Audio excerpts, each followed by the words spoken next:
before you hear that sound from the cultural ambassadors, it's time for Friday night debate.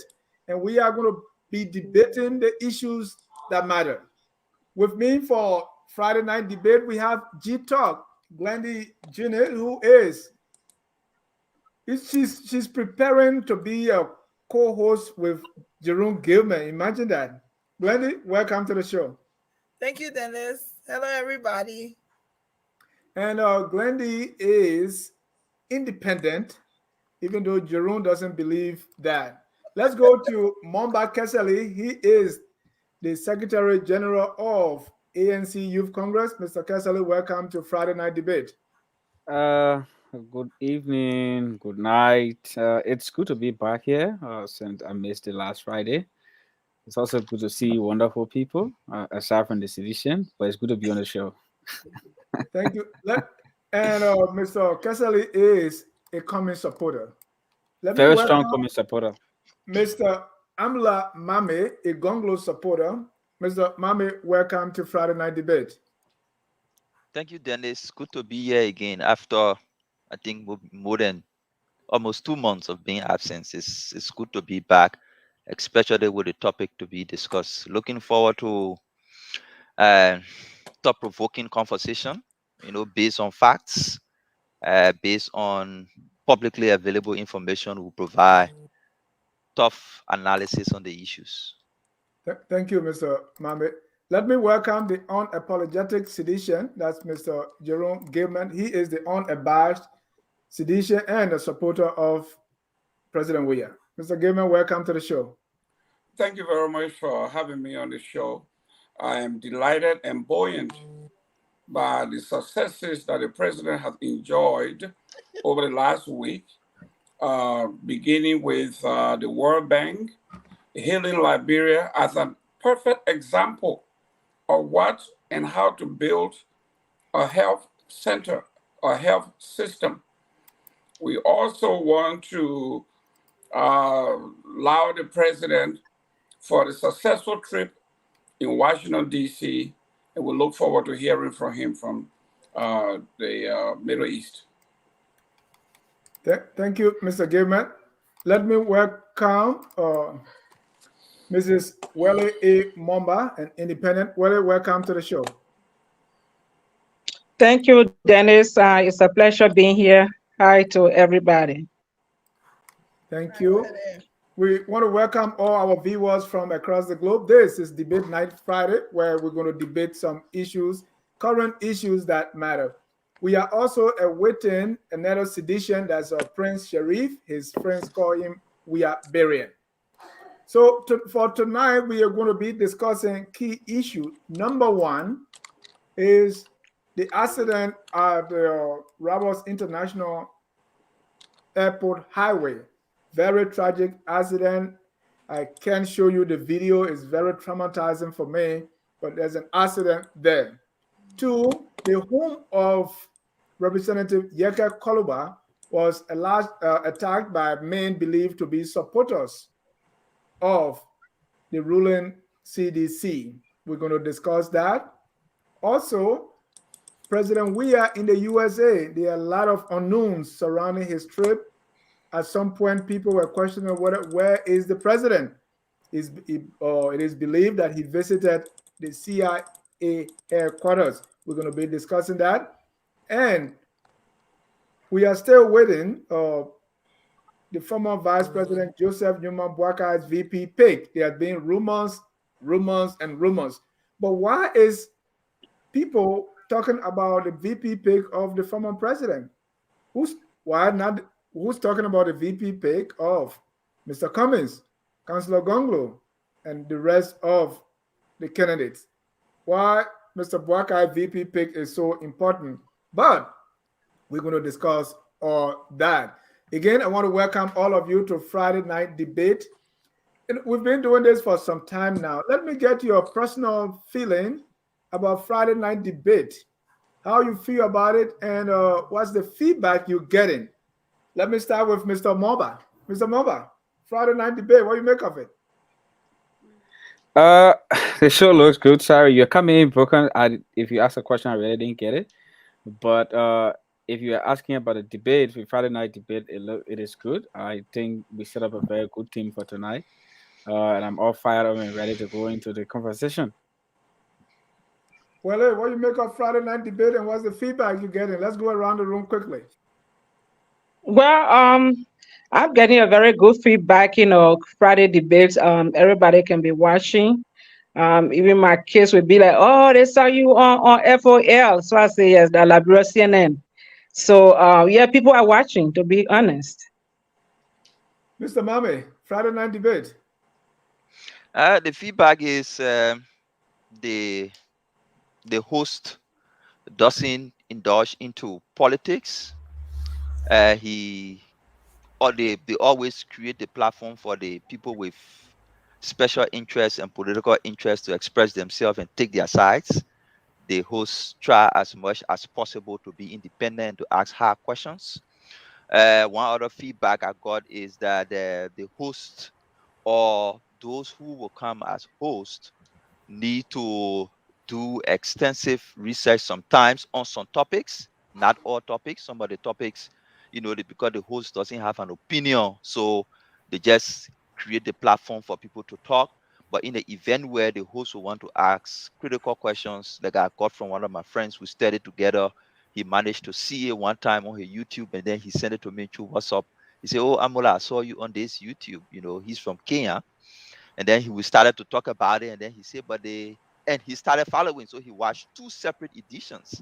And then the feedback he gave me was, the hosts need to do in-depth research on specific topics to come up with hard questions and follow-ups on some of those questions. Sometimes the host asks questions, and once a person answers, they move to another place. But if they have done extensive research, they will be able to ask follow-up questions to make the conversation more interesting and informative. Thank you, Mr. Gaiman. He currently works at the African Development Bank. Oh, that's great. We want him on sometime. Hopefully, we'll get him. All right, Mr. Gaiman, we're going around the room. Oh yeah, I think you have been doing an excellent job. I think the only feedback I got that was concerning was that there was a show that was hosted by you where Ms. Genius and I had some disagreement, and she abruptly left the show, and they saw that to be a disrespect. I don't think she ever came back to apologize to the audience or to you, and I think that is something that is concerning. As professionals, whether we like what we say or what the opposition say, it is to me disrespectful to just hang up on someone or just leave the show because you dislike what the opposition says. Other than that, the show gets a lot of praises from folks who are on every side because they are represented here. So far, so good. I think you've been doing a great job. Thank you. We can't ask Glendy now. We got to skip. Glendy. Yes. Glendy, what's your feedback? How you feel about Friday night debate? So I think one of the things, and I really haven't gotten any negative comment from anybody. It's kind of interesting to hear what Mr. Gaiman is saying. In fact, I actually got more than 20 people reached out to me and said it was a good thing that I left the show that night. I respect Mr. Gaiman, and I intentionally left because I also said it before I went off that if he was going to continue on that route, I was going to leave. So I already had made it clear that I was going to leave, and I left.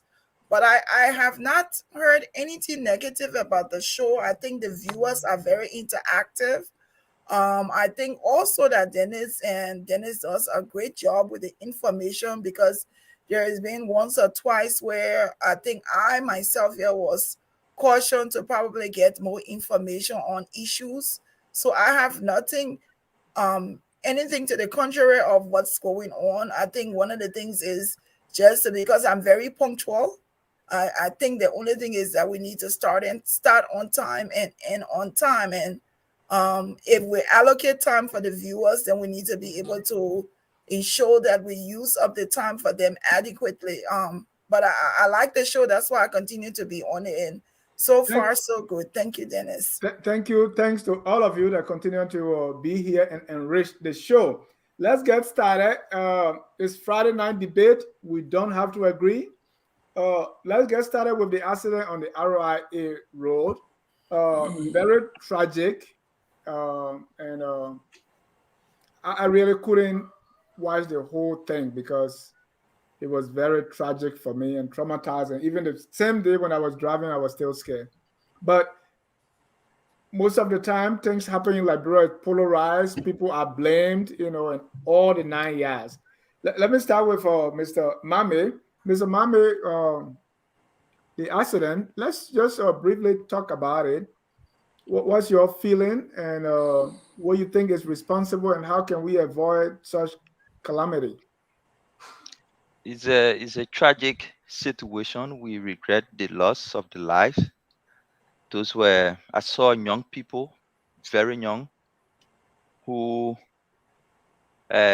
journey into success were cut short.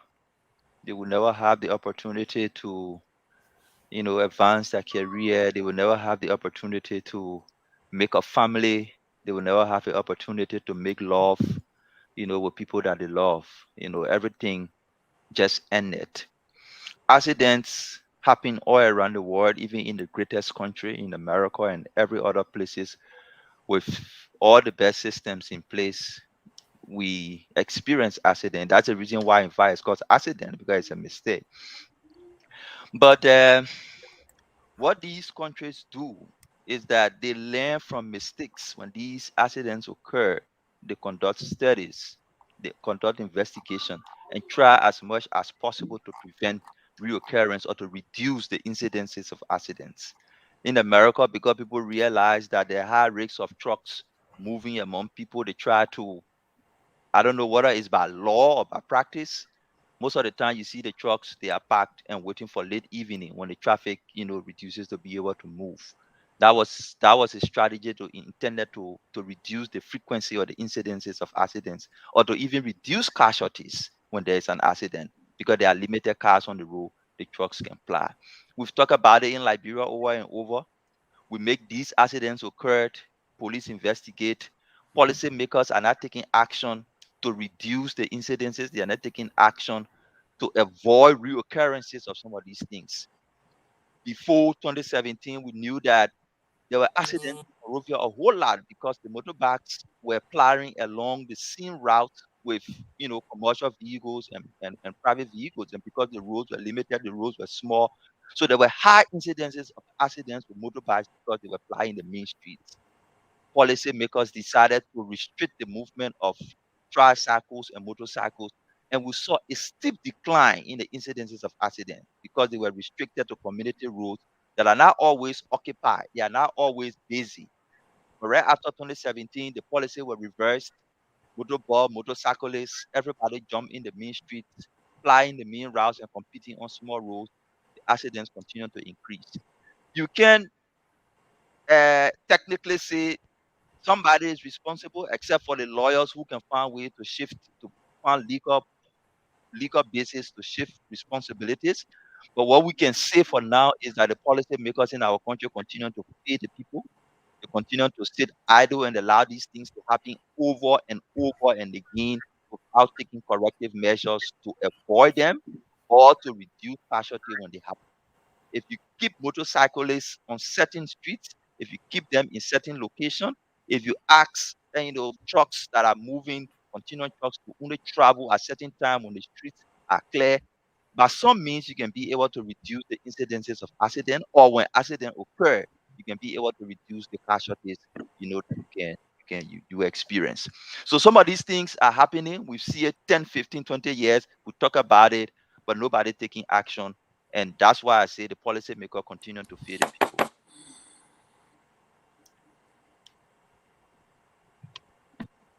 Yeah, Thank you, Mame. Let me go to Mr. Gaiman. Mr. Gaiman, the accident, if you look, the road is small, no sidewalk, and also we saw the accident scene, first responders, emergency responders, the question of driver license. With people who are driving these things, are they really licensed? Are they supposed to be driving? Vehicle or motor vehicle inspection and all these things, and also insurance. What happened to these people Will they, even though we, as we say, it's not going to bring them back, will they be able to, file in insurance claims and all those kind of things? All these things going out in my mind as I kind of think about the accident. What's your take? What you think about? It is so disheartening, terrible that I mean, when you see the international report on Liberia, when they talk about the Human Development Index, and then you find police officers that have been trained for years, invested in, to dial the ends. Young people, college student, high school student, people being killed. I mean, it is just something that is, it is so disheartening that there is no enforcement, there is no law enforcement, there is no regulation, there's nothing. I would consider a victim of this. Several months ago, a friend of mine had his car in Buchanan Park, and they were sleeping. Two young men on a motorcycle, drunk, came from a bar and plowed right into his car, into the parked car. Both of them died on the spot. Instead, they arrested the owner of the car, and they said he had to bury the two fellows that died, that damaged his car, and he has to damage his car. And I couldn't figure out what kind of law is this. And they said, well, in Liberia, if your car kills somebody or somebody died at the expense of your car, you bear the blunt of responsibility to bury those people. And I just can't figure it out. We in this country and in maybe other African countries, they have roads that are tarnished. They got limits that you over 10 tons you can't go on this road. You can't do that. A certain time of the day you can't drive on the street, or even when you drive on the street, you cannot drive in this particular lane. All of these things are in place. Driver license, licensure, and the enforcement. Every day you go to Liberia, we see police pulling car over and doing inspection. What inspection do they do? That these people then they turn around and say reckless driving. Please, I mean, this thing is terrible. I mean, you're talking about a whole community affected, 10 people. It is terrible. The enforcement aspect, I know we got laws on the books from here to there. Nobody enforces it. Nobody follow throughs on it. I don't even think they do vehicle inspection, the RIA inspection, other than police pulling you over and you put in a few dollars in your driver license and give it to him and he let you go.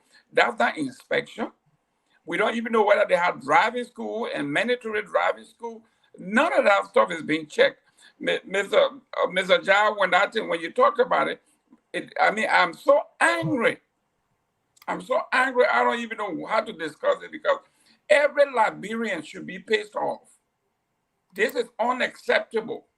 And they shouldn't be swept under the rug that after they dies down, then we let it go again. And then those guys, they're going out there with the 40-foot container trucks when I was in Monrovia, coming from the Freeport, flying through central Monrovia with nobody checking them. They're just flying through. Mr. Jai, it is, I don't know, but this is disheartening and something has to be done. I don't know if I knew what to do, I would have told you, but it is beyond human comprehension what's going on in that country now. Thank you. Mrs. Moba. Yeah, Dennis. First of all, my condolences to the bereaved family.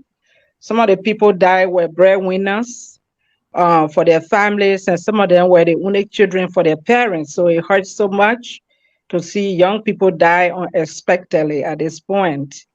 But yes, like everybody said, it is really, really terrible on the RIA road.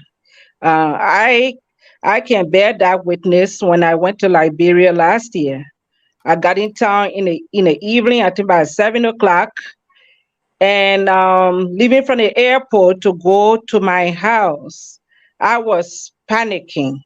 It was pitch dark, and the trucks, those heavy trucks, some of them were on a road driving recklessly. In fact, one of them broke down right in the middle of the road, and there was nothing to show that a car had broken down in from there.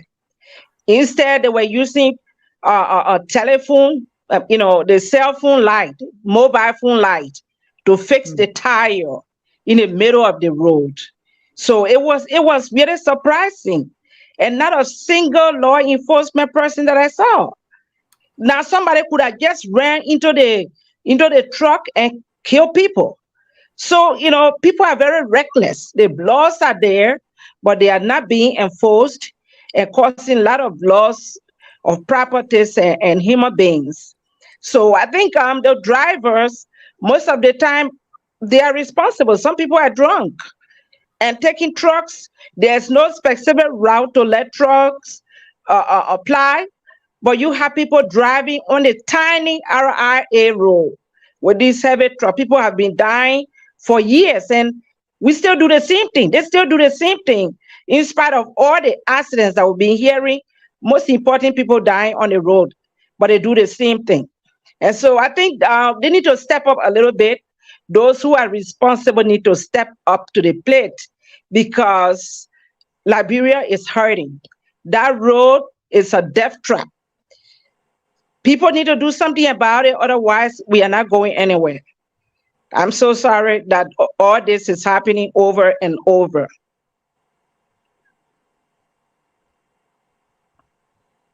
Thank you, Wale. Let's go to Mr. Kesali. Mr. Kesali, sometimes there's a little bit of politics in it, maybe superstition. I was watching a group doing a kind of coverage, talk show, and he said, well, I think he said they dug both sides of the highway, and they are doing this intentionally because the government want human blood, people to die so they can get human blood. So Well, I don't know if that's politics or if that's superstition, but sometimes we don't get to the bottom of these things to actually do a root cause analysis and find solution. And they get so political. Sometimes they get so that kind of way, and then nothing is heard about it afterwards. What's your take? I mean, let me start with the whole thing you said about people thinking it is some sacrifice.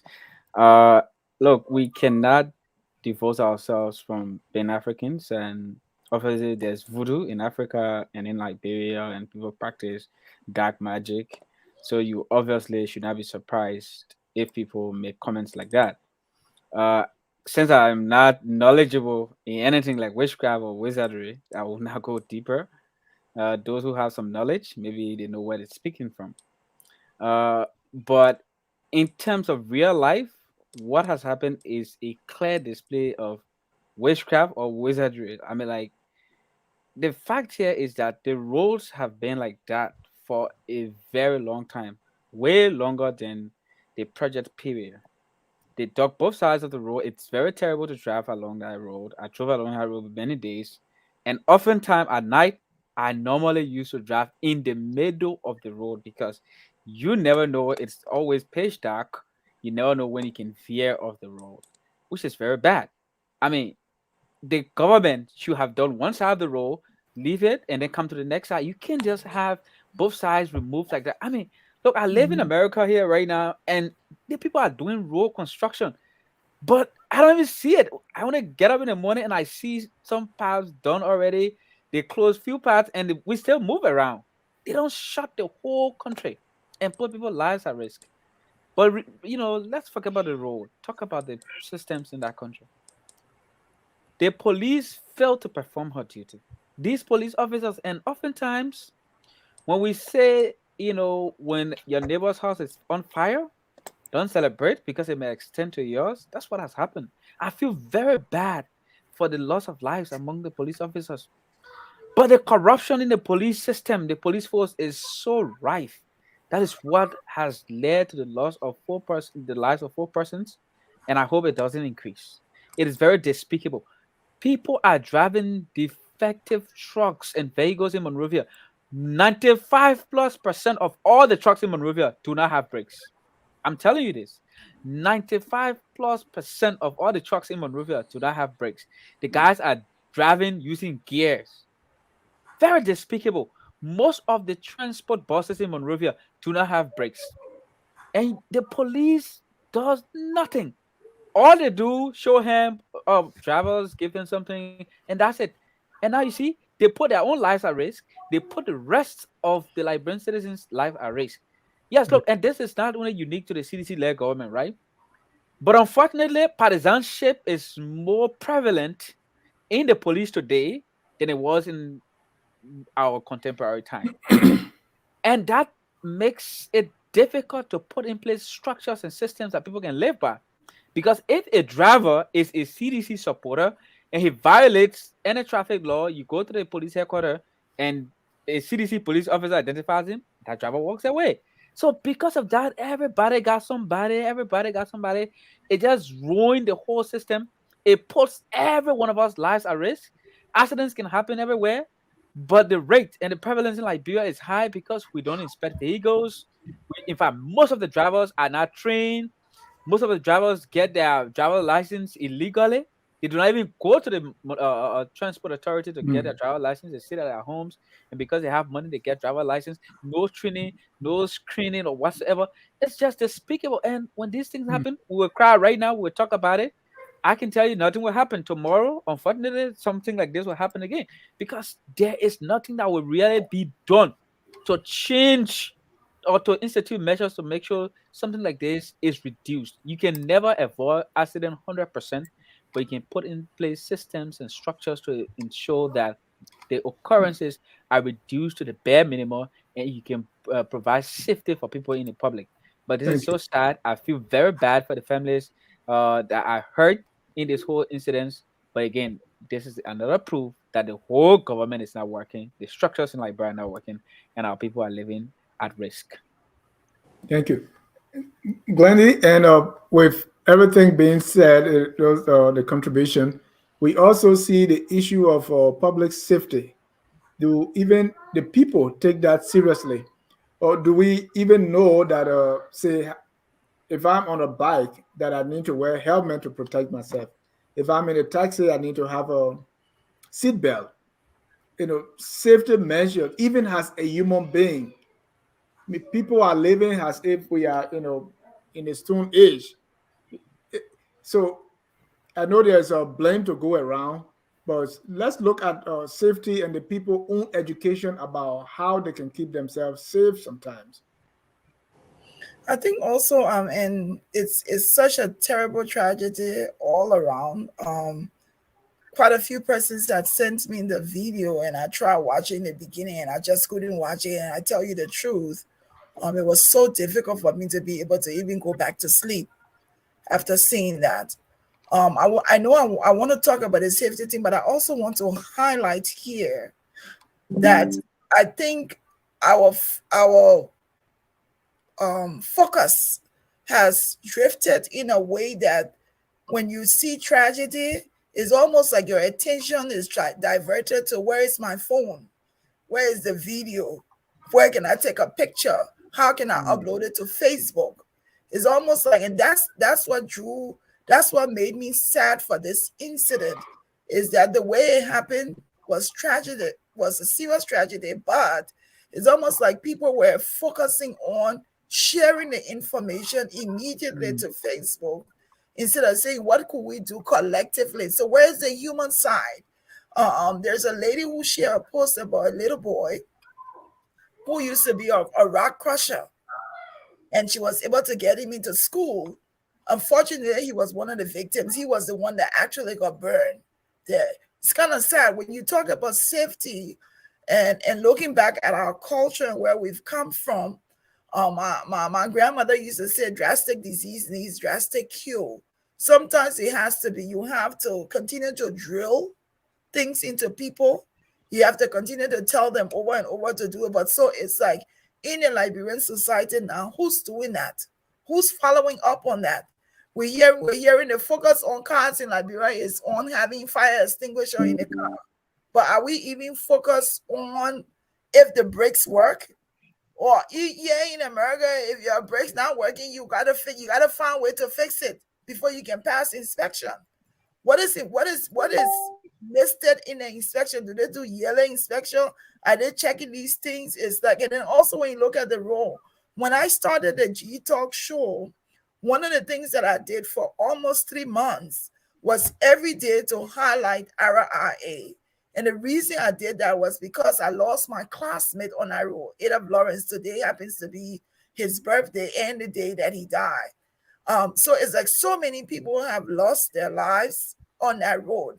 And it's almost like we're just going to talk about it. Nothing's going to happen. No awareness, no nothing. And it's just kind of sad. It's like, I don't know if people would just consciously be aware of their safety, if no one is drilling it in them, and do it freely or do it willingly or remember to do it, or if the government would do something about this. It's just sad all over, because like Mulba was saying, a policeman also lost his life in this tragedy. It's a serious tragedy, right. And something needs to be done about that. So for one sentence each from each of you, what can be done? How do we stop this, or what do we suggest can be a way to minimize this kind of tragedies? Mr. Gaiman, one sentence. What do we do? To be honest with you, I have no clue. A country that size has a budget of 500, 700 million. I don't know how much they can do, but I'm so upset. I'm so upset, and for the first time, for you to see me say I'm lack of word tells you that how upsetting this thing is. Yeah, thank you, Mrs. Moba. What do we do? One sentence. Well, I think the police, the police needs to be policed. That's the only thing we can do, because if they are responsible to carry out their work and it's not really being done, those that have oversight responsibility of the police need to monitor the police so that the work can be done. And that is enforcing the laws. Thank you. Policing the police. Mr. Kessley, one sentence. What do we do? We need to overhaul the entire transport divisions. That is the police, the Ministry of Transport, the Ministry of Justice. And how we do that, but keep that. Maybe comments, right? Obviously. G-Talk, what do we do? One sentence. I think they've said it all. Someone has to take the responsibility to continue to enforce the rules and the laws or whatever it is. So if it means that continue to drill the people down, do some education, and reinforcing on safety, they should be able to do that. Someone needs to take the lead. Thank you. Mr. Mami. Just exactly the same thing. You see, the thing about law enforcement, it comes from the top. Somebody sitting at the top must have the character, must have that commitment, must have that courage to say no matter what, we must enforce the law and must live by the law, live by example. Yeah. When you have people who violate the law and care less, no courage to stand for the law, these are things that happen. So law enforcement and fighting impunity, the solution. Thank you. Our next topic is the attack on the home of Mr. or Representative Yeke Koluba.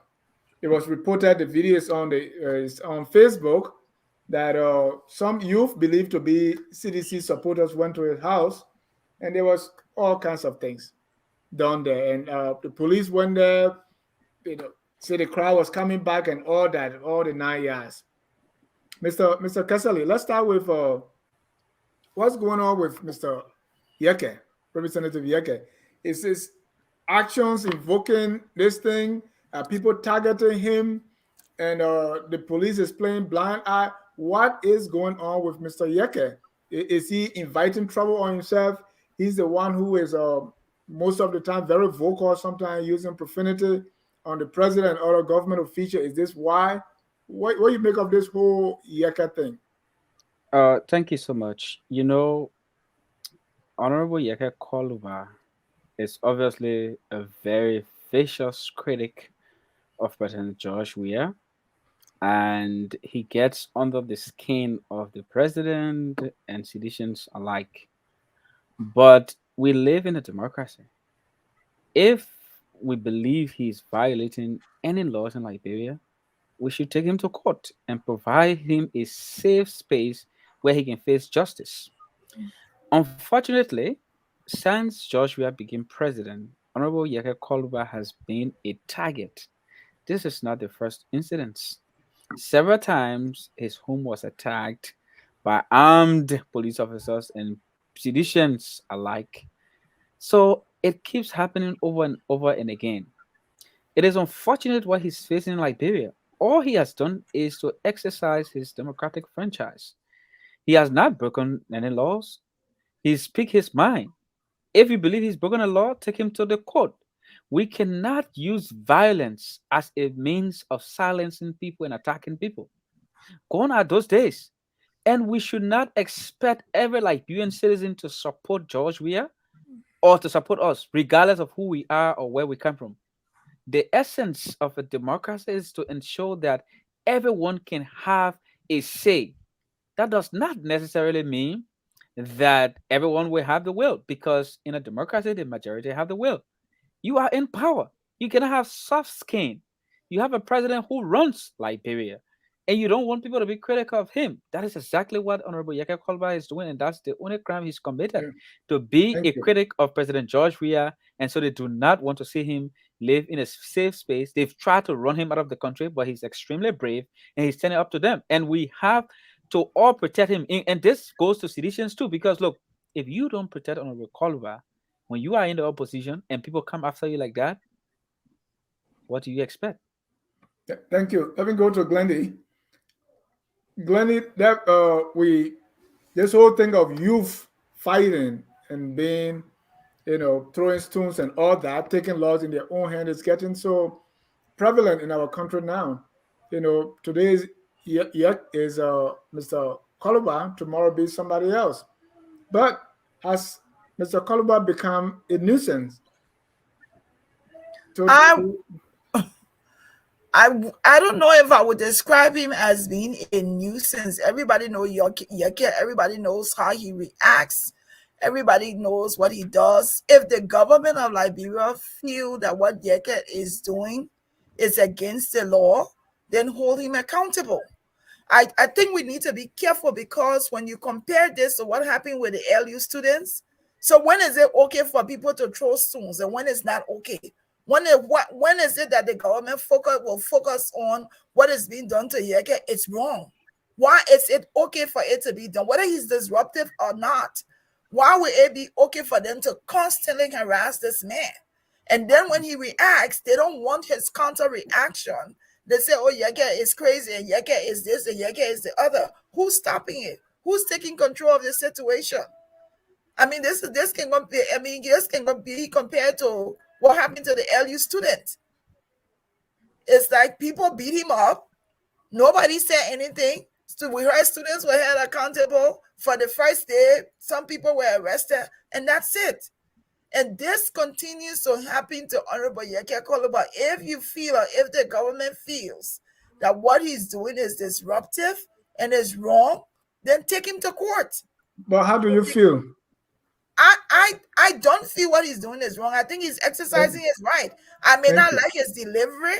I may not like some of the choice of words that he does against President Weah, but I think he has a right to speak out. And I don't think because he's speaking out, because he's outspoken, people should now continue to trouble this man. That his family had to flee out of Liberia, I think it's wrong.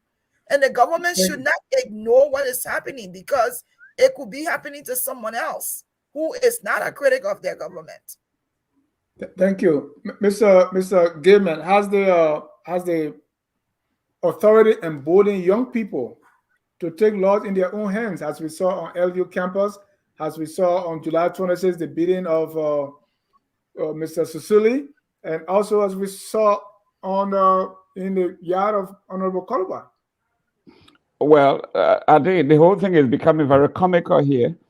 You saw Yeke Koluba took a whole battalion of some people he called his defender went to Josephine Davis's house. They didn't see her. She was at the supermarket. They caught her. They met her at the supermarket and attacked her. I don't see nobody here say anything. But Yeke Koluba is being defended here. Josephine Davis, a woman, almost got killed. And here we have people on this particular platform have actually ignored it, said nothing about it. Nobody said anything about it. I think once on one of our sister platform where they mentioned that Josephine Davis was attacked at a supermarket. I mean, this is ridiculous. We know very well that election is coming. Yeke Koluba is playing for sympathy. Those people that are in his yard there, they are all his own people. Who said President George Weah has a thin skin? You guys are complaining that he doesn't respond to anything, nothing moves him. But then when it suits you, in the same breath, you say he got thin skin. That's not how it works. Yeke Koluba is a dangerous person. Yeke Koluba needs a psychological evaluation. He needs mental health. You all know that the man needs mental health. Okay? But Yeke Koluba knows that the race is going to be very competitive. Most likely he's going to lose that seat. And he's looking for sympathy. He's crying out. And this is basically alligator tear, crocodile tear, whatever you call it. That man have not been attacked since he been going to the Capitol. He had gone to the Temple of Justice. He been all over the place, misbehaving. Nobody took him to task. Now that election is coming around, all of a sudden he said people are attacking him. But he went and sent someone to attack poor Josephine Davis, a woman. And nobody here says anything. This is ridiculous. Everything has to be political. So you were saying, essence, what happened at his house that was his own people. That's correct. It was staged. Mr. Mame. What happened to? I've not seen the video of what happened to Yeke's house. I've not seen the video of what Mr. Gilman is talking about having to another candidate. I've not seen it, but I've heard a lot of people talking about violence against Yeke. But I don't want to give my 1 minute comment in restricting it to Yeke, even though it's about Yeke. But the repeated violence, going across from one place to another is by design. It's architectured to be done that way. I know the CDC. I know what they do. They towards election, they want to instill fear in people. That's a fear tactics. That's how they survive. That's what they thrive on. They have the resources now to even do it at an industrial scale. Unlike when they were in opposition, when CDC was in opposition, they would do fear tactics, in a different way. But now that they have the resources to mobilize, unfortunately, young people who need to have time working to make money for themselves and their family, they have the resources to mobilize them into industrial violence. And that's what's happening. Yeke case is not an isolated case. It's a design, it's architectured by CDC to instill fear in opposition. They see Yeke as the loudest radical opposition voice. And if they can subdue him and reduce him into fear, it sends message to the rest of the other people that if your general can be subdued and reduced to fear, just know you can't do anything. But Yeke as an individual, like I say always, I don't support his politics. I sit down many days, I calculate how many money we spend on people like Yeke in the legislature and what have we received in return. I just using his name, but not he alone. Look at the legislature, you see, like I calculate how many money are we spending on these people to keep them and their families survive, pay them, make them live good life. What is the return do we get from the role they play in the legislature, from the decision they take, from the laws they pass, from their advocacy, from their oversight? What do we get? What is even more frustrating and disappointing is the people line up to replace Yeke and other legislators. It's sickening. Our country is draining. We need to wake up. You see the people line up to replace Yeke and other people.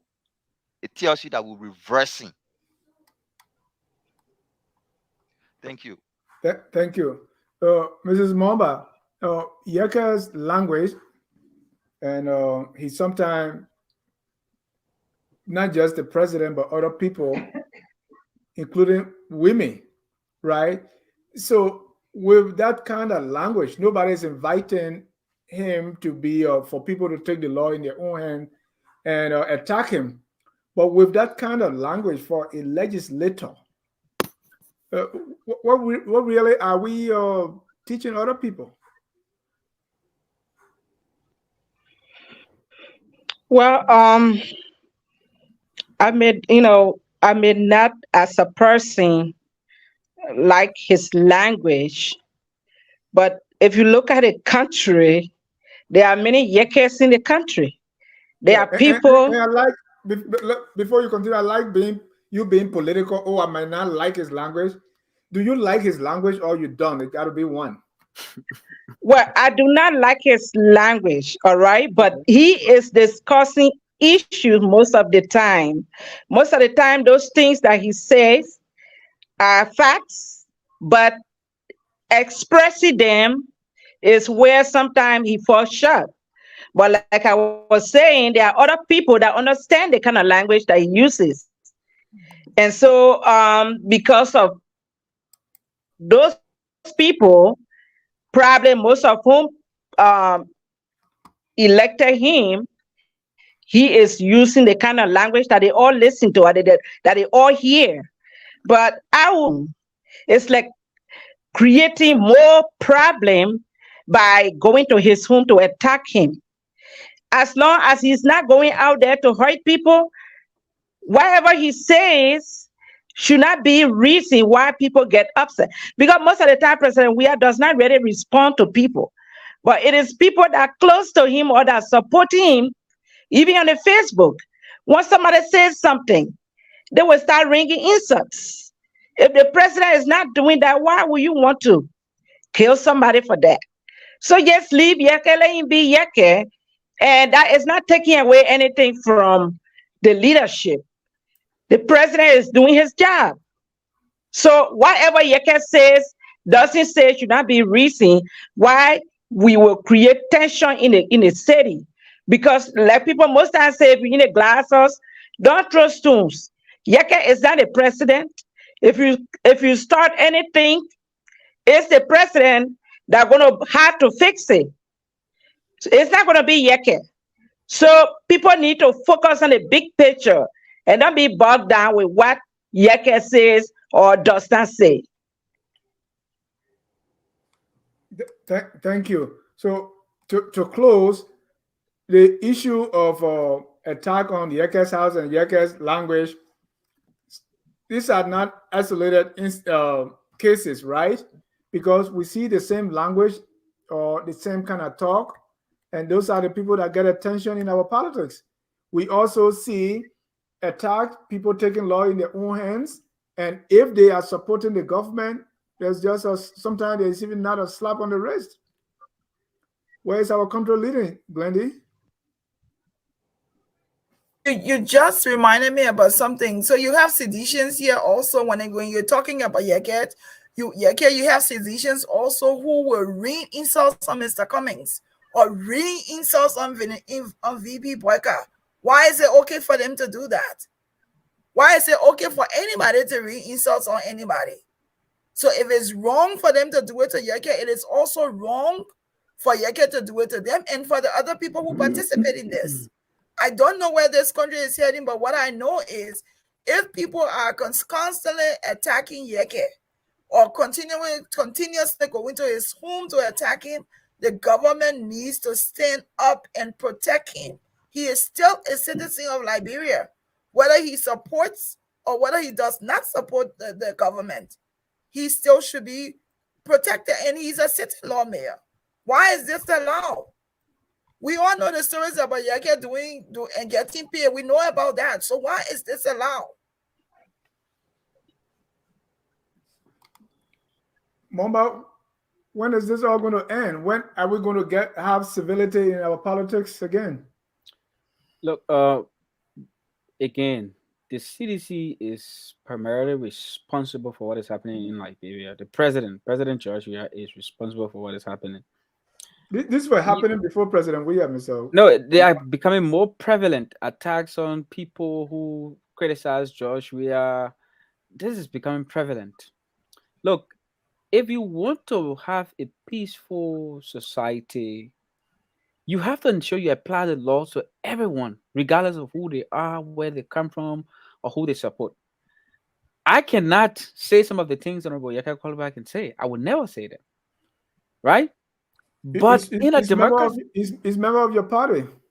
I don't control his mouth. We don't control his mouth. We don't control how he But thinks. do you reprimand him, My or do you point here disavow is some of the things he says? my point here is, as a person, I cannot say the things Honorable Yeke Kolba can say. I would not, under no circumstance, no matter how angry I may be.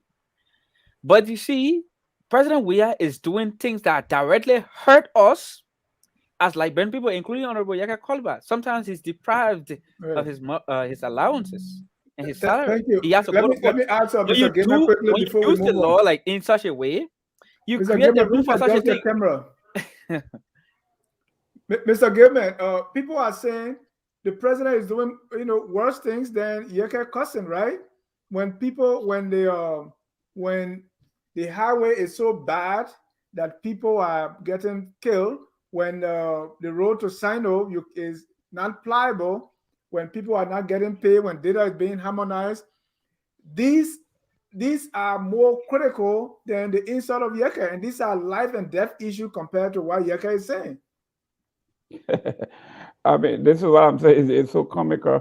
This is Glenn. not laughing matter. People No, are dying. it is comical for you to say, well, because there's inflation or because there's bad economic situation in the country, so people should go header scatter. People should be violent. People should take the law into their own hands because the road to the southeast is not paved.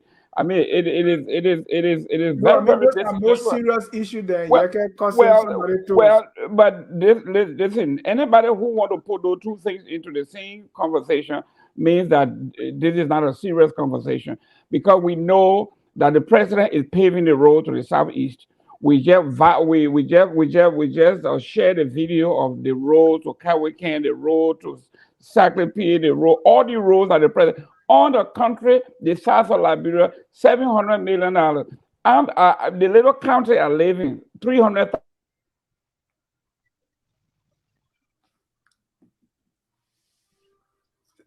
Thank you. Well, it's even politics. Sometimes you are allowed to throw some tomatoes and throw some eggs on politicians.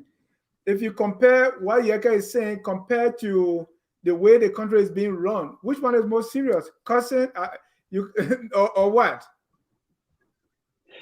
Cursing has no effect on anybody. It's not going to kill anybody. All right. It doesn't take away your title. It doesn't take away your paycheck. But if you die because of bad rule, that's taking away your life. You can get crippled. That's taking away your livelihood.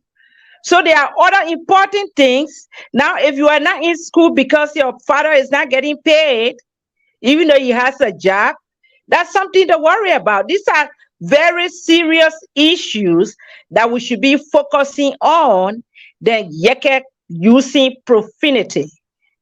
I don't think it's anything that should really bother people. I mean, I don't like his language, and many people don't like his language.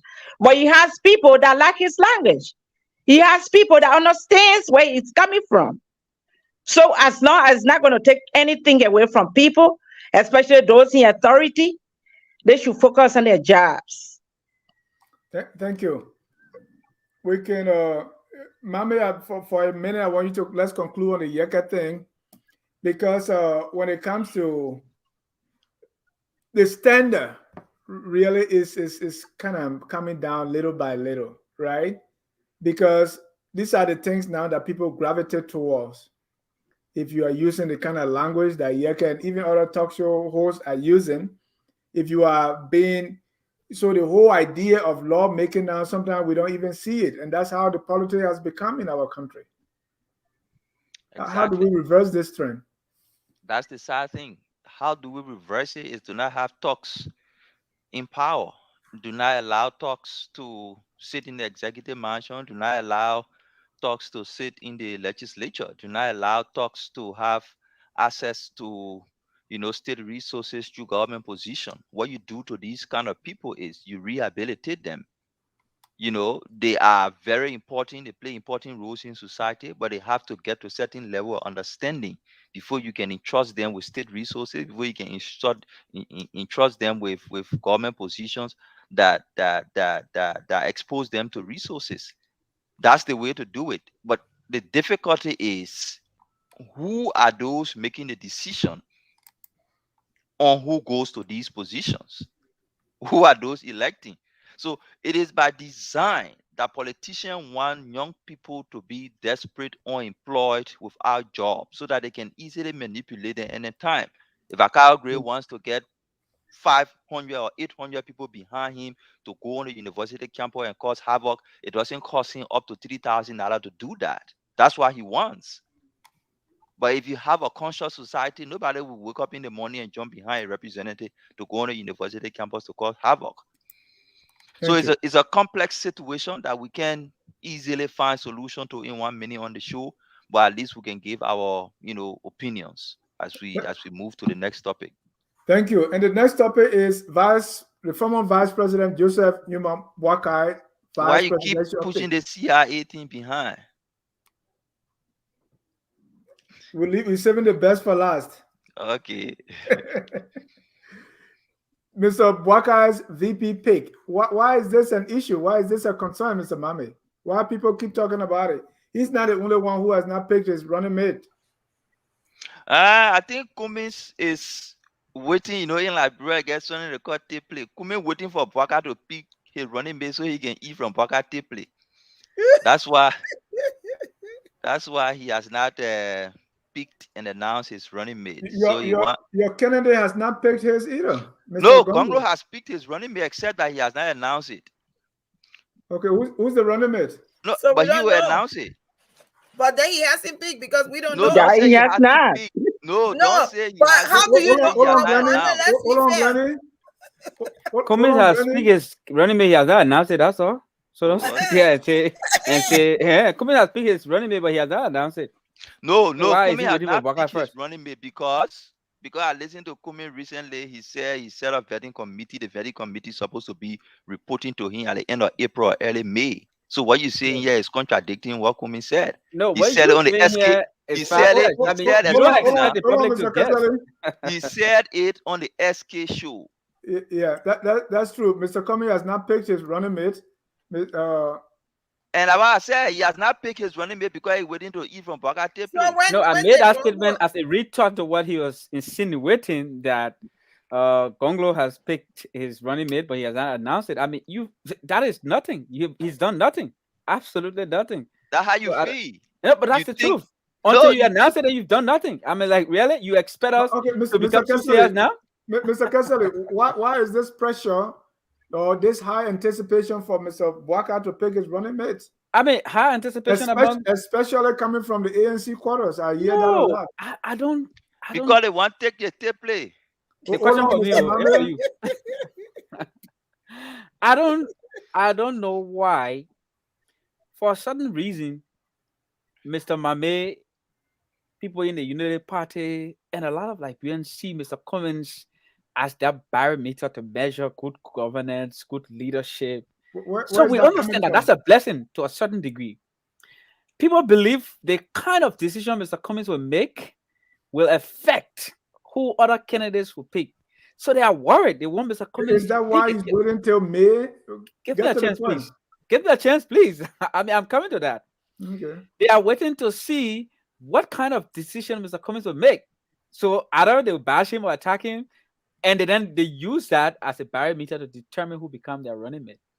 I see Ambola trying to say all kinds of things because he believes that his political leader has made attempts to go as running mate of Mr. Cummins, and he doesn't see a green light, so he's angered by that, and he thinks Mr. Cummins is waiting for Mr. Boakai to pick a candidate before he can choose his vice presidential candidate. That's far-fetched. We have a process laid down. When it is fulfilled, and whoever meets that system will automatically become the vice presidential candidate. And that's what we believe in. We believe in systems. We want to do things differently. We will announce our vice presidential candidate at our own time, at our own making. We cannot be pressured into Right. picking someone who makes loud mouth simply Mr. because Mobas, they make it loud mouth. sorry to interrupt you. Let's talk about VP Boakai's running mate. Why Okay. is he being pressured if the other candidates have not picked theirs? Are you one of those who think that he should pick his running mate now? Look, I'm not surprised that Mr. Boakai is being pressured by the Liberian people and predominantly by United Partisans. He has shown his inability to make critical decisions, which negatively affected his presidential run in 2017. People are concerned and people are worried that the most viable vice presidential candidates that are around in the Liberian community today may be picked by other candidates, which may leave him with nothing else aside from a talk show host, right? So that's why you see he's under pressure. And he has not shown to be the kind of leader that makes tough decisions. He does not. He alienates people. He doesn't speak clearly on what he wants. And he's very evasive. Of all the presidential candidates, that's who he is. Look, you can look at Mr. Weah and say he's a bad president or a bad leader, but Mr. Weah will pick his candidate and he goes with it. But that's not Boakai. He'll keep dodging, and hurting people. He keep promising everyone on every side. He's not very clear with what he wants to do, and that's why he's under immense pressure to pick a candidate because he's made a lot of promises. Mr. Boakai is the only presidential candidate who has promised more than 5% that it will be his running mate. Now he doesn't know who to pick because if he pick any of them, he stands the risk of alienating they and their followers, which may bring serious rancor in the United Party. And I can tell you, when he makes his decision, there will be huge fight in the United Party, and we are waiting to benefit from those that will be leaving the United Party. Thank you. Glendy, Mr. Moba said two things. First, he said Mame is saying that because Mame's candidate did not get to be vice president to Mr. Cummings. And second, Mr. Boakai is under pressure because XYZ, but for Mr. Cummings, there is a process, but he did not give the same opportunity or that same leverage or leeway to Mr. Boakai to follow the same process. What's your reading of why Mr. Kesseley is not coming forth with what he is or the ANC is anticipating or is expecting Mr. Boakai to pick his running mate and not Mr. Cummings? What's going on here? So I think the first thing I want to spot here is that Mr. Kesseley just gave us a breaking news that Mr. Gonglo wants to be Mr. Cummings' VP based on what he said.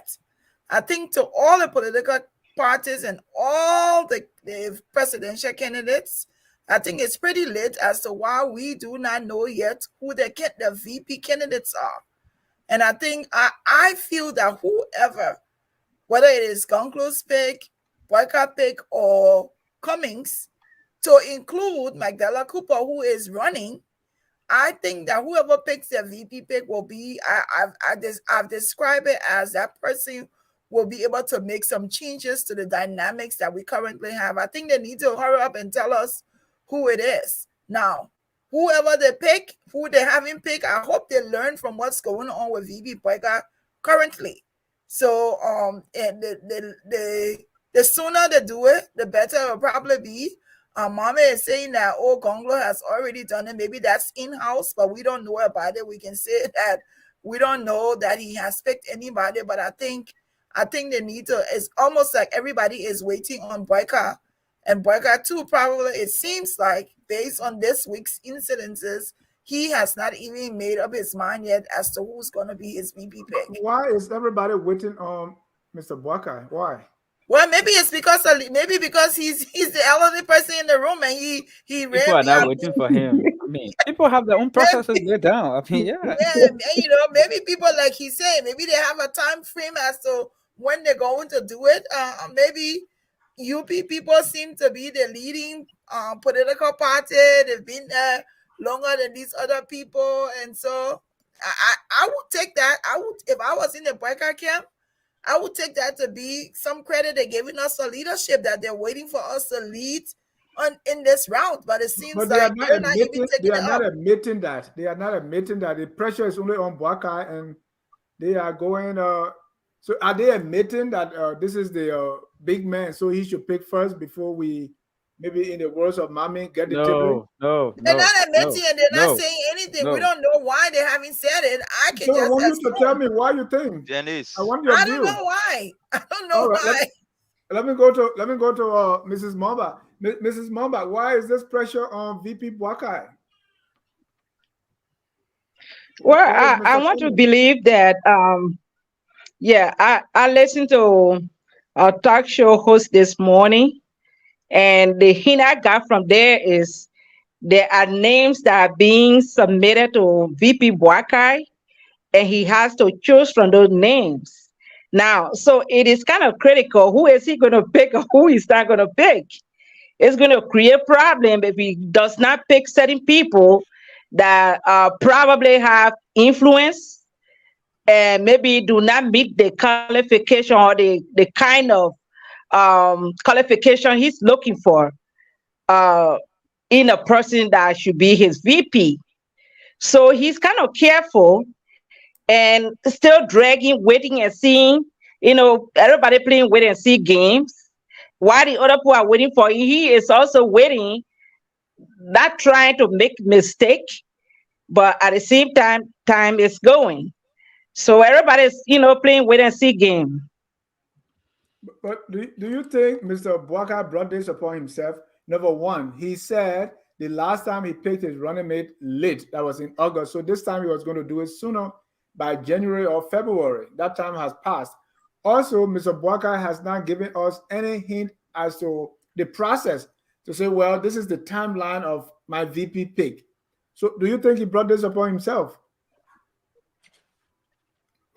Yeah, I think he made a pronouncement that has everybody anticipating something. And if that deadline comes and pass and he didn't do anything, so that's how the pressure started mounting because he said it. Now, I don't think comments give any timetable. The rest of the people never, say anything about when they were going to do what. So if he did, then he brought it upon himself because people are anxious now to see who he's going to pick because he said it. Thank you. Glendy, the names that we are hearing around Vice President Joseph Newman Boakai, the names that, what does that tell you? You think the pick is going to come from there, or you think those names are under consideration, and if he's supposed to pick from one of those, do you think they will make a good running mate for the former vice president? So let me just say here that we've heard quite a few names.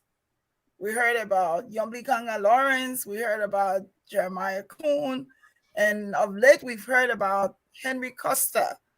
So we cannot validate that those people are even, that Jeremiah Kuhn or Yomblikanga is even being considered because of hearsay. We can say to some degree there is some form of truth because Henry Costa said that he's being considered. Now, the only person that can pick the VP candidate is Boakai.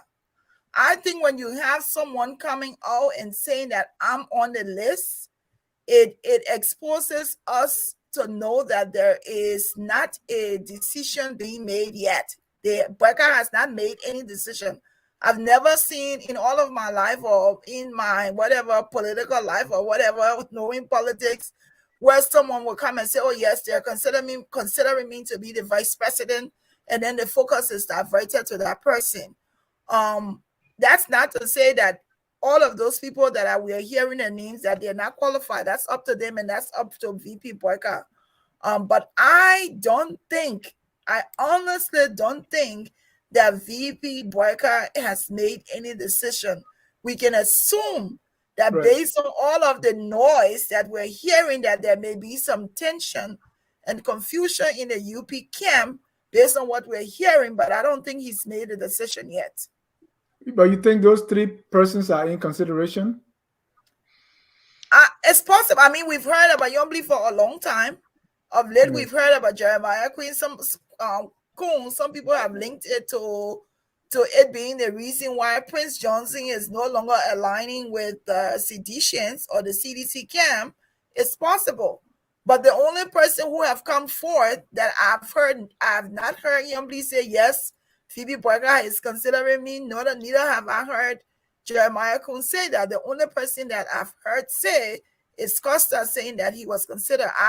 If one of them is nominated, then that's going to be on Boakai. But I think it just says to me that no decision has been made, and it's a bit chaotic to have someone come forth to say, yes, I'm in the listing. Thank you. Mame, we saw at one point you saw some UP partisan like Mo Ali wearing T-shirts saying Boakai and Yombly, right? Of late, we saw Mr. Costa admitting that he's, is being considered and launched an attack on another possible contender was Jeremiah Cohn. Will you say there's confusion? So what does that tell you about, the VP, Mr. Boakai's running mate, especially when we're coming from a time when he picked Nukwe 2017 that many believe was a bad choice? You can like Costa or not, but Costa is a very integral part of the Joseph Boakai for president campaign and processes. He is a strong opinion leader across the country in our political space. He has people who believe in him. I support him for senator. That's public information against Sir Joseph. I think he has the pedigree to speak in the Liberian Senate and advocate for structural changes. That is what I know about Costa. What I know about Joseph Boakai VP pick is, and like people can say, you can take Dick to the fort, is Costa is not one of those Joseph Boakai is considering to be his VP. Joseph Boakai considers Costa in the highest echelon of his political campaign and political process, but not as his VP. You can take that to the vote. So Costa is lying? Let me lay my thought. And Joseph Boakai will pick his VP, and the list from which Joseph Boakai will pick his VP, as far as I'm concerned, I trust the source of the information. Costa is not on that list. What motivates his pronouncement, I can't say. I don't know. He's a political person. I know sometimes people make political decisions, and political announcement, and political pronouncement to move and shake different corridors, not necessarily because of the explicit interpretation. There are implicit interpretation for some of the things that people do, but sometimes the explicit interpretation is what the public can see and the public can analyze. But when you have access to information, then you can know that there are implicit values or implicit reason behind some of those decisions. So yes, Costa is at the highest echelon in Joseph Boakai's campaign. I support him for senator, but I know for a fact that he's not one of the candidates. Who's on the list, Mr. Mame? I know that Nyombli Kanga Lawrence is on the list for VP.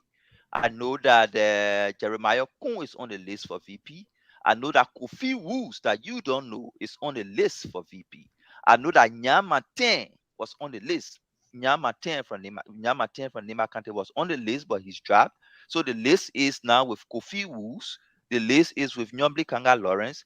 The list now is with Jeremiah Kuhn. Those are the three people Joseph Boakai will make a determination on. The other information I gathered, and you can take that also to the board, is that Joseph Boakai had already made a decision on who to pick, and he communicated that he wanted to meet the stakeholders of those he had been engaged with to officially communicate that decision to them before he can go public. So that's why you see all the rigmarole and the shaking of the boat, because maybe somebody disagree and stuff like that. But to Grande's point, and that's what the point I was coming to the show on, just to further validate, the argument about the implicit and explicit reason for which people make these pronouncements. Nowhere in our history we see somebody announce that I am being considered to be VP. Always people who are being considered, genuinely considered to be VP, those people always keep it to their chest and don't even express it. Even if you ask them in the public, they will deny it. The reason they do that, because they want to be engaged with the inner circle and the influencers of the president person to make the choice, to make that decision. So they will always tell you, no, yeah, I want to be, I got my political ambition, I'm pursuing, but I've never seen somebody come out and say, I am being considered to be VP. Sometimes when you even ask them, they tell you, no, I'm not being considered, because they want to work behind the scene. Obviously, because the decision of who becomes a VP is not necessarily influenced by what you see on the radio, because it is the president's vice president. He makes that decision. And Costa has been a serious campaigner for people to not campaign for VP. He says that all the time. It's a wrong thing to do. So, Mr. Mame, how you know all this? And Casali also says that your candidate is campaigning with asking Mr. Cummings to be his running mate. If between Mr. Cummings, with all due respect, his contribution globally all around, with all due respect, if you're talking about leadership for Liberia, the problem we face as a country, if you're looking for a VP between Gonglo and Cummings, it is Cummings that should be asking Gonglo to be his VP. Listen to the U.S. ambassador recent statement. If you have not read all the other reports, listen to the recent statement. The opening comment of the recent statement, the U.S. ambassador said, if you have not read all the other reports, but he read them and his statement was informed by that, the fundamental headwind, the only thing standing between Liberia and prosperity is corruption. The only thing, corruption, that stands between Liberia and prosperity. Cummings, Gonglo, Weah, Boakai, and the rest of the other candidates, the only candidate with the credential, historical credential, commitment, character to deal with corruption in Liberia is Gonglo. The U.S. government recently honored him as integrity icon of our country. And you say he go ask Cummings. It is Cummings who should ask Gonglo to be his VP. So he brings his private sector experience and drive policies while Gonglo sits over the country and fight corruption. If anybody should ask for VP, it should be Cummings asking Gonglo for VP position. And that's the reality. Thank you. Thank you, Mr. We are moving to our last statement, but I want Mr. Casali, I want to give you a minute to respond before we move to the last segment of the show. There are a lot of things I wanted to talk about. With Costa announcing that he's being considered for the vice presidency, I mean, he showed his lack of political shrewdness and political immaturity by belittling himself. One of the fundamental reasons why people do not announce that they are being considered for vice presidency is that in the event where they are not picked, they can still go on with their lives without having to deal with not being picked. But Costa, lacking political understanding, came out and announced that he's being considered because he believed by doing that, he will automatically show to the public that he's better than some of his political foes. And additionally, using his platform to attack other people who are supposedly being considered by Joseph Boakai makes him to look very desperate. And it proves beyond all reasonable doubt that he did everything he could to split the opposition collaboration so that he could be considered to run as vice presidential candidate because he considered other people as threats to his ambition.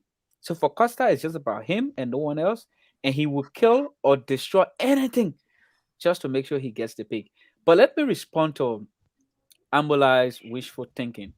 You know, look, and I don't mean to be disrespectful in any form or manner to Councillor Gonglo and the heights he's reached in life.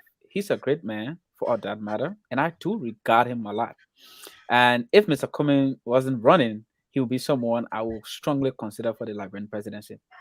But if you want to compare he and Mr. Cummings sector by sector, he does not come anywhere close to what Mr. Cummings brings to the table. So you want to talk about the economy? What does Councillor Gonglo know about running an economy? How many economies has he run? How many businesses has he run successfully? Councillor Gonglo served in government under Madam Salif. What is his track record of producing results that were different? He was justice minister before. Yeah, we Did can we cite see? those. We can cite those Give me results chance, if you don't please. know Give me them. No, I chance. just want Dennis My to man, know that give we me can chance, cite man. the Yeah, Let me yeah, results. finish. You're talking. we I got give to you move chance. to the next one. So No, please, but no. You get a man chance to talk, and then I won't respond. He said you won't move on. Look, no, like Yeah, that's no, not fair. no, he was. you I have, was And he's responding. disrupting me. I was If he had not responding to disrupted by now, I you. would be concluding my thoughts. no. Hold on, He's disrupting me. Kesali, please wrap up your talk. We have to move to the Yeah, next one. if you guys had not disrupted, I would be Mr. wrapping up. Kesali, please move. So back Wrap to the up. point. Look, Councillor Gonglo's performance at the Ministry of Justice was dismal. He did not steal, but that does not mean he succeeded. He failed the people. So look, Mr. Cummings has measurable track record of performing. And what do we need today? Someone who can turn the economy around, someone who has the ability and the understanding of fighting graft, that is corruption. And Mr. Cummings has that under his belt. Councillor Gonglo does not have the kind of experience Mr. Cummings has in terms of running large and complex bodies. Councillor Gonglo does not have that.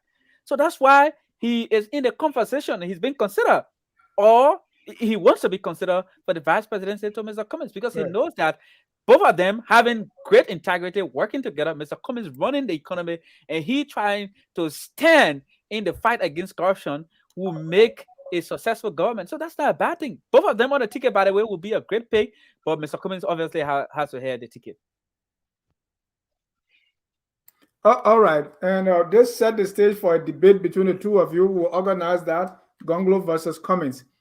Let's move on to our last topic of tonight. Where is President Weah? Glendy, you've been following this story. I see your post. Where is President Weah? What we learned today is that the president has left, and he is in Dubai. That's what I heard. Unfortunately, we didn't see any information, no pictures, no pronouncements, but we are following it. They say that the president is no longer here in the States. And I think I'm sorry that Mr. Gaiman had to leave, but I think when we started the show, he kind of alluded to that the president has left America. So that's all we can say. We heard we saw him come, but we didn't see him leave. And this is the first of its kind that I find it it's kind of funny, but it's serious that this is a president of a sovereign nation who will travel to the United States on invitation, and that the people of the country have no information on how many days he spent here, where he was, where he went, and when did he leave, and where did he go.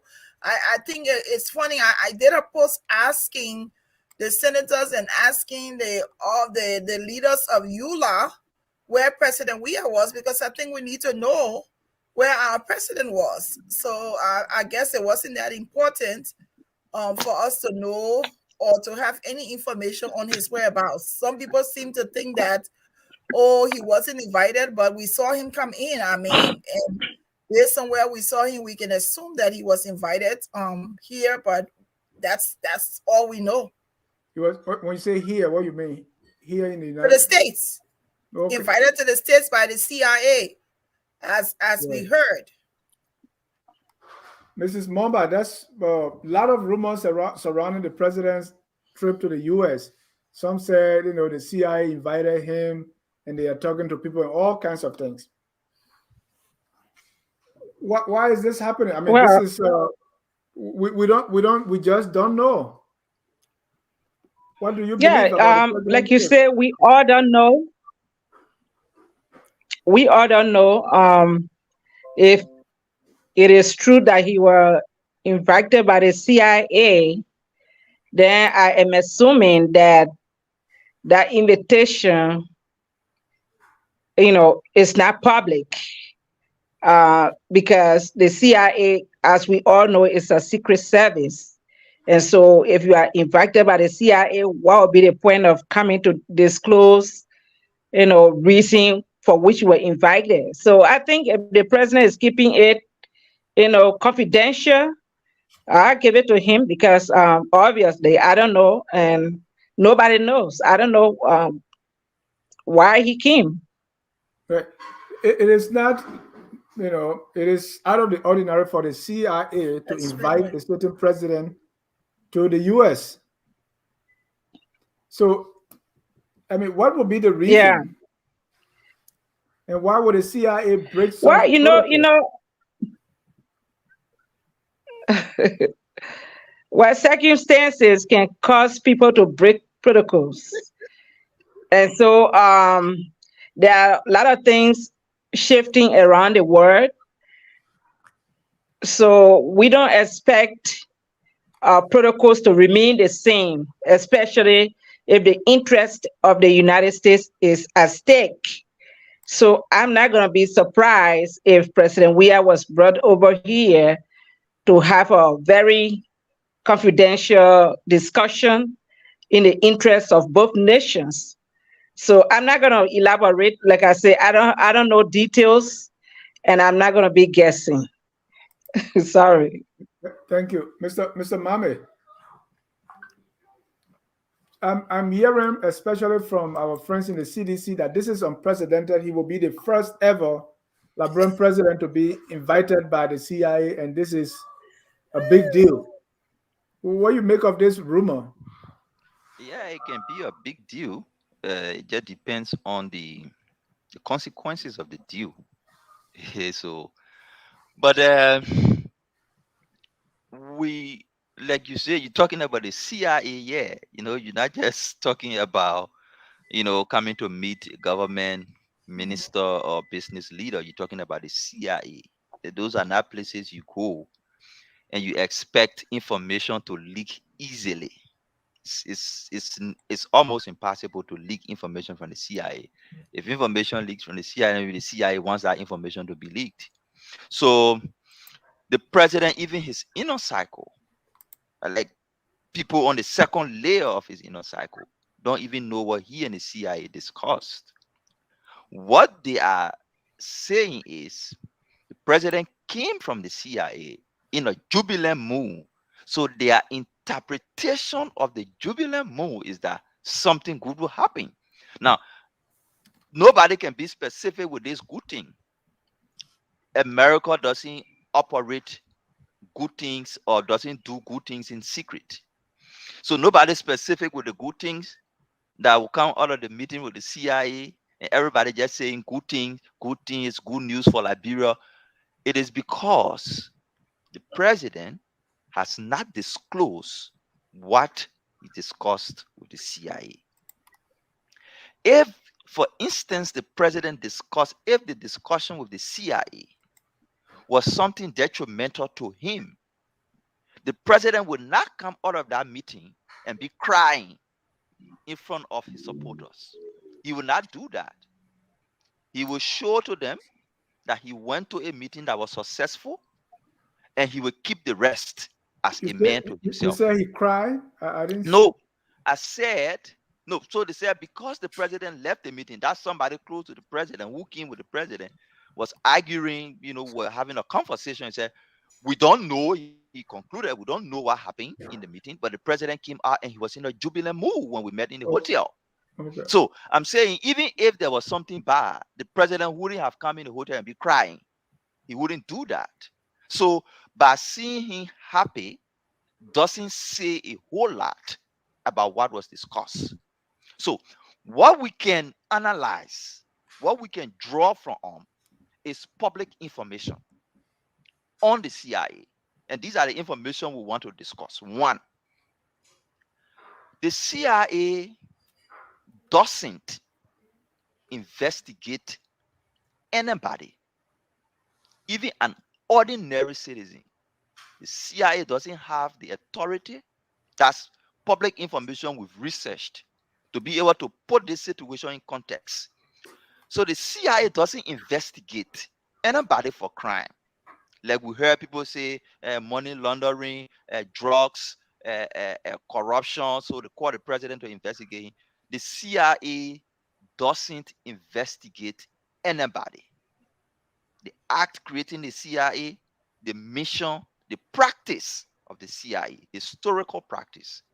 The CIA doesn't have the authority to investigate even a U.S. ordinary citizen. This to talk about a foreign president.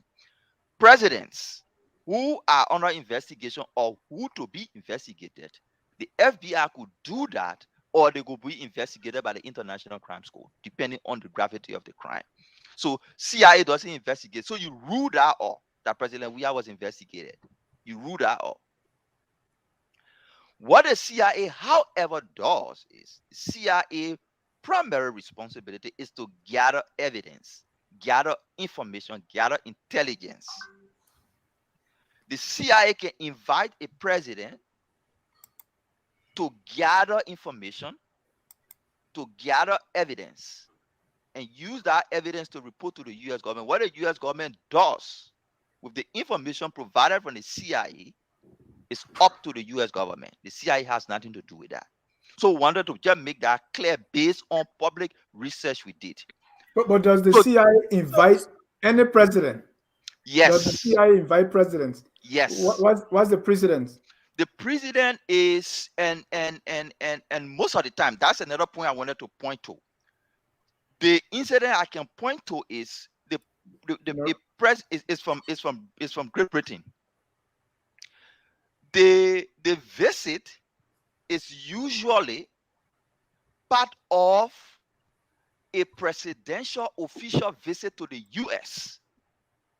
So in that case, the president of the foreign country visits the U.S., visit the U.S. president, they speak on issues bordering security, and then that president moves over to the CIA for further discussion. But that meeting is not a visit directly to the CIA. But then that's not a precedent. That's not a precedent. That's not a precedent. We're asking. No, he asks. No, he asked what is the precedent, and you say Great Britain. When the situation happened with Great Britain, he was not directly invited to the he didn't go directly to the CIA for visit. So the example I gave you is for Theresa May. Yeah, but that's what I'm saying. Even when the Theresa May, she was not invited by CIA directly. No, I come in. So he asked. She was invited. She was invited by the CIA, and the reason was there has been a breach of intelligence from the USSR against Great Britain. So Theresa May came to the US, met President Trump to express the British government displeasure over the breach of confidentiality. So the CIA invited her so that they can reassure, after President Trump has reassured her of the US government commitment to secrecy, the CIA invited her. The purpose for the invitation could vary, but she was invited. But and she went there. I come in. But that's not directly. Hold on. Please conclude, Mr. Mame. So let me conclude. And she went there. But the point is, both the CIA and the British government announced publicly that she was going there and what they were going to discuss. That was public.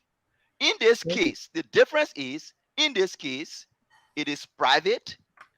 Both the CIA and the government of Liberia have not announced what was discussed. What I was trying to clear around is this speculation that the president was investigated for crimes. I am saying, let me lay my thought. I am saying, based on public information on the role of the CIA doesn't have authority and power to investigate. On the CDC people side, who celebrate that, oh, the president has signed diplomatic relationship and they're supposed to build Omega Tower. The information is also that the CIA has no authority. The CIA has no function to engage into discussion around international affairs. Thank you. Thank you. Thank you. Let me give more. I want to give Casali a chance, but go ahead if you can interject. So I don't think when people are saying investigation, I don't think they mean courthouse investigation. If the CIA is collecting intelligence, they can call anyone to come and ask them questions concerning the intelligence. That could also be information gathering. I don't think there has been any precedent set for any president to have been invited directly to say you're coming straight to this. We didn't see President Weah coming to meet Biden. We didn't see anything. So there has been, yes, the CIA can invite anybody. The CIA can also go to your country and collect information from there. So I don't think with this situation, there has been any precedent set for any country to say that the country's president was invited directly to come to the CIA for questioning. And the investigation could mean that they're still gathering information based on all of those things that we're hearing. But it's also important that we are not asking, and I don't think anyone is asking for the intricate details of the meeting. We're saying if President Weah arrived today, we say, yes, he arrived in the United States today. He's going to be having a meeting with the CIA. Today, he's leaving the United States and going. That's what we're asking. We're not saying, come tell us what there was discussed. We're saying, let us know the whereabouts of our president. I think that's only fair. And even if the CIA is not able to provide that, is the Liberian government not responsible to tell its citizens where the president is? Or is that secret? Thank you. So because the CIA person was in Liberia, right? So I can't really speculate why you go to Liberia, meet the president, and then come back and say, okay, you come to my office. Come here. But Mr. Kessler, I want to get your take, especially this is most of these rumors are being pushed by the opposition bloc. You know, what we are witnessing is a classic example of how irresponsible the presidency under President George Weah has become. The presidency is not a secret society or a court. Under no circumstance should our president come to the United States of America, meet with the CIA or anybody without giving the Liberian citizens some information.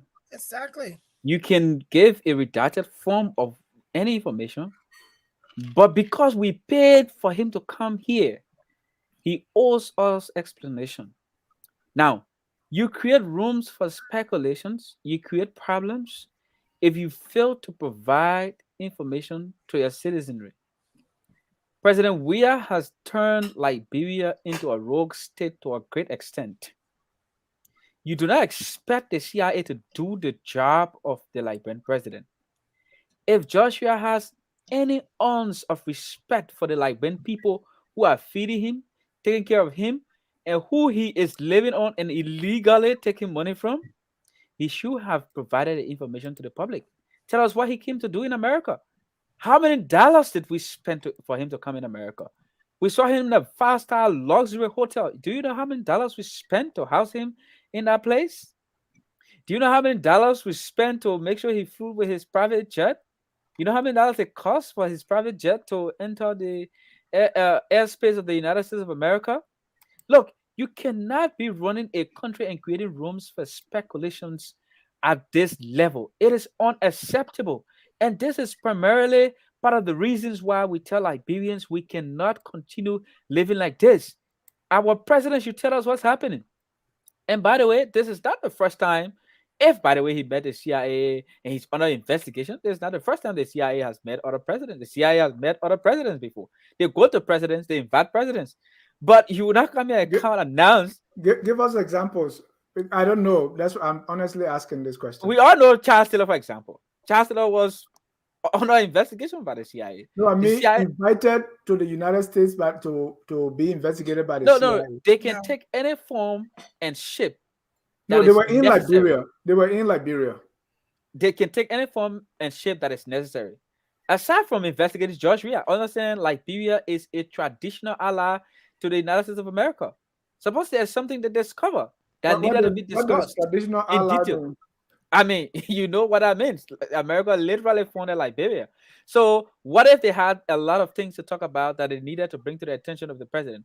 What if our America president did things that did are not illegal? establish What America did not establish Liberia, I Mr. said literally. What what if our president is involved into illegal activities that he needed to come here and he had to get some warnings? So look, we should not be speculating the Liberian presidency.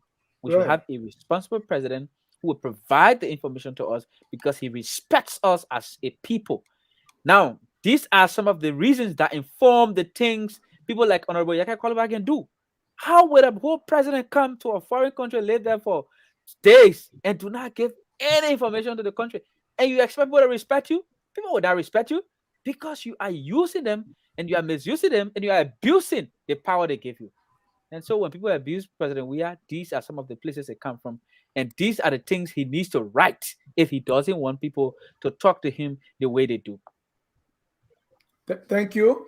If you are just joining us, this is Friday Night Debate. And to join the conversation, please call the number on your screen. We will be closing the broadcast in 18 minutes. 605-313-6004. The code is 791-403 pound. Are we? There was a letter that circulated, and you could, I mean, from what, Mr. Kessler, what do you make of that letter or news story talking about, it was being investigated by the Israeli, this person, that person. What do you make of that? I thought that was a fake letter. What do you think? Look, when it comes to Mr. Weah, there are not a lot of things you can consider to be fake. I'm trying to be very measured with my words here, but George Weah runs Liberia like he's running a rogue state, like a gangster paradise. We know he's done business with people from all over. You have not, I don't think you've forgotten the Igbo math people, and even the whole private jet he has. That is covered in a lot of secrecy. I mean, who knows if it was some drug lord that gave him that private jet and he's paying on it. So who knows if he got it from some terrorist group. So look, that's the problem we have. Our president is running the country irresponsibly. He's not accountable to us. He's not telling us what's happening with the presidency. He's using the presidency to benefit himself. He's building mansions everywhere. So look, nothing that involves Joshua's name would be the surprise. Also understand, before he became president, he was, some of his friends were caught dealing in drugs. So look, there's a lot that is around Joshua. Thank you. And Gladys, Glendy, don't you think that's the problem? That people continue to speculate, and sometimes from credible opposition figure, they put things out there that are really not true, and because of that, the whole thing gets so convoluted. Absolutely. But who do you hold responsible? If you haven't, I don't know who would you hold responsible for that? People are being allowed to speculate as much as they can, to whatever extent they can, because there is no clarification or there's no clarity being put up by the government.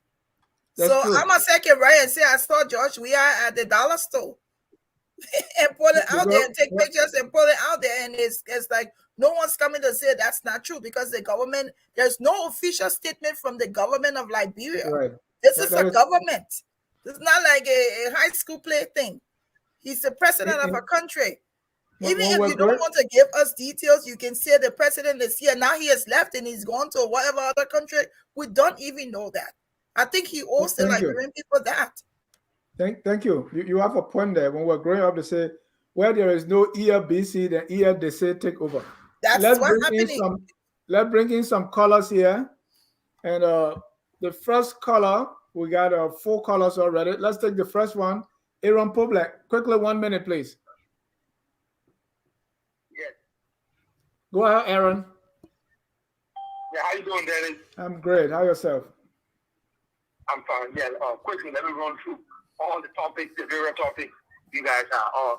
The first thing you guys talked about was the accident, right, in Liberia. In as much it's really, really saddening for the death of those people in Liberia, our hands go out to them. I don't think people should be blaming the government or the police on that issue. The issue with accidents and driving in Liberia is a systematic issue. It's something that been happening long before the Weah government came into place. So, I mean, let's sympathize with the people as much as we can, but not blame the government, because we need system in place. And once that system is in place, any government that coming can work on that. So which government should put a system in place? First of all, Dennis, we have legislators, okay? Okay. They try to come up with laws and stuff like that. Okay, I get it. I mean, we talk about the government, we talk about the government, we just talk about the executive. No, I said government, I didn't say executive. Okay, let's talk about the first branch of government. Why we don't talk about the first branch of government? Thank you. Let's go to your next point. Why we can't talk about the legislators? Let's go to your next point. You got okay. Mm-hmm. Okay. The next point is I want to talk about Yeke Koluba. Yeah, I want to talk about Yeke Koluba real quick. So you guys really believe what Yeke Koluba is saying? This was the same man who today on school shows said the government sent 500 people to some camp in Borneo to train. Somebody had to call and debunk it and say, no, those are people who applied to be police officers. Those are police officers training because they don't have enough officers. So when the people went to Yeke Koluba's house to attack him and they arrested those people, and the people said we are division or we support the government. Yeke Koluba just make up stories every day because he wants for people to listen to him. Thank you. Okay. Thank you. Even the police that went to Yeke Koluba's house, the police was sent there because Yeke Koluba complained.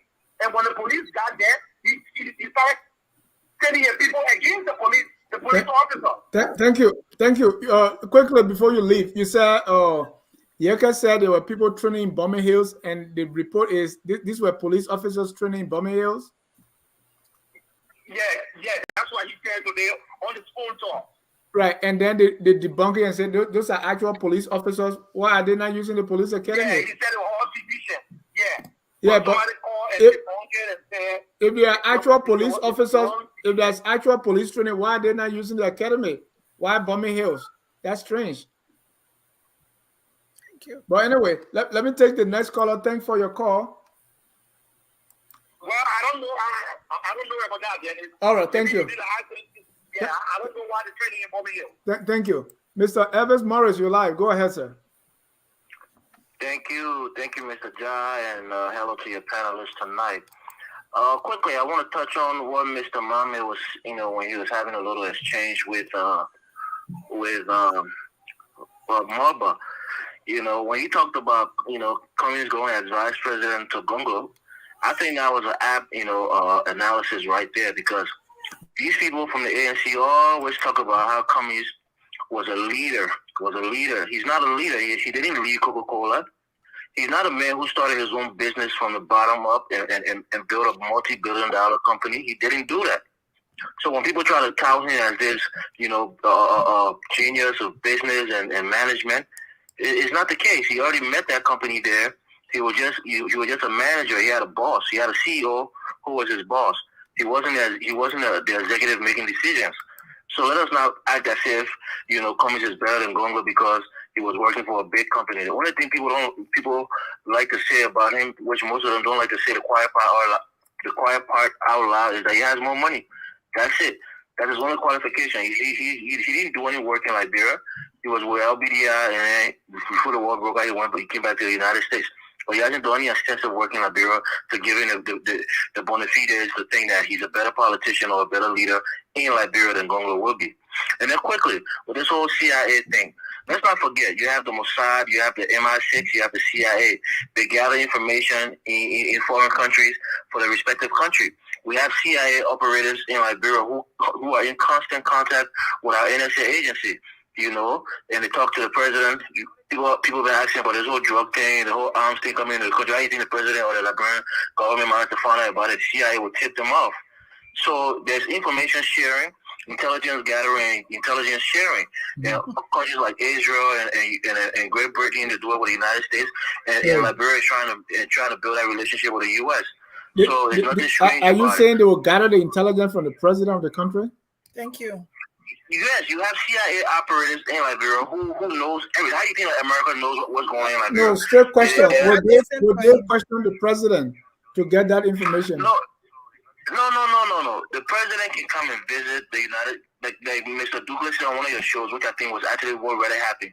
He probably was passing through the United States, and the CIA director. The CIA director said, "Oh, if you come in, you come visit me," and he came in and visited him. It doesn't mean that he was someone or they invited him to come give him briefing or anything like that. All the information that they needed to pass to the president, to pass it to him right in Liberia. I guarantee you that. Thank you. It was just more of a formality. That's all. Thank you. Thank you. Let's bring in Mr. Calabo Gonglo. Mr. Gonglo, you're live. Yes, thank you, Dennis. I just want to, I don't see Molba. Where is Molba Kessler? I want to respond to Molba Kessler. It's on. I follow the exchange between Molba Kessler and Ambulai. Just for the record quickly, there has been no communication whatsoever between or even exchange between Mr. Cummings and Councillor Tiawanse Gonglo as far as 2023 is concerned. I just wanted to get that out before that falsehood that is creating taking in the public.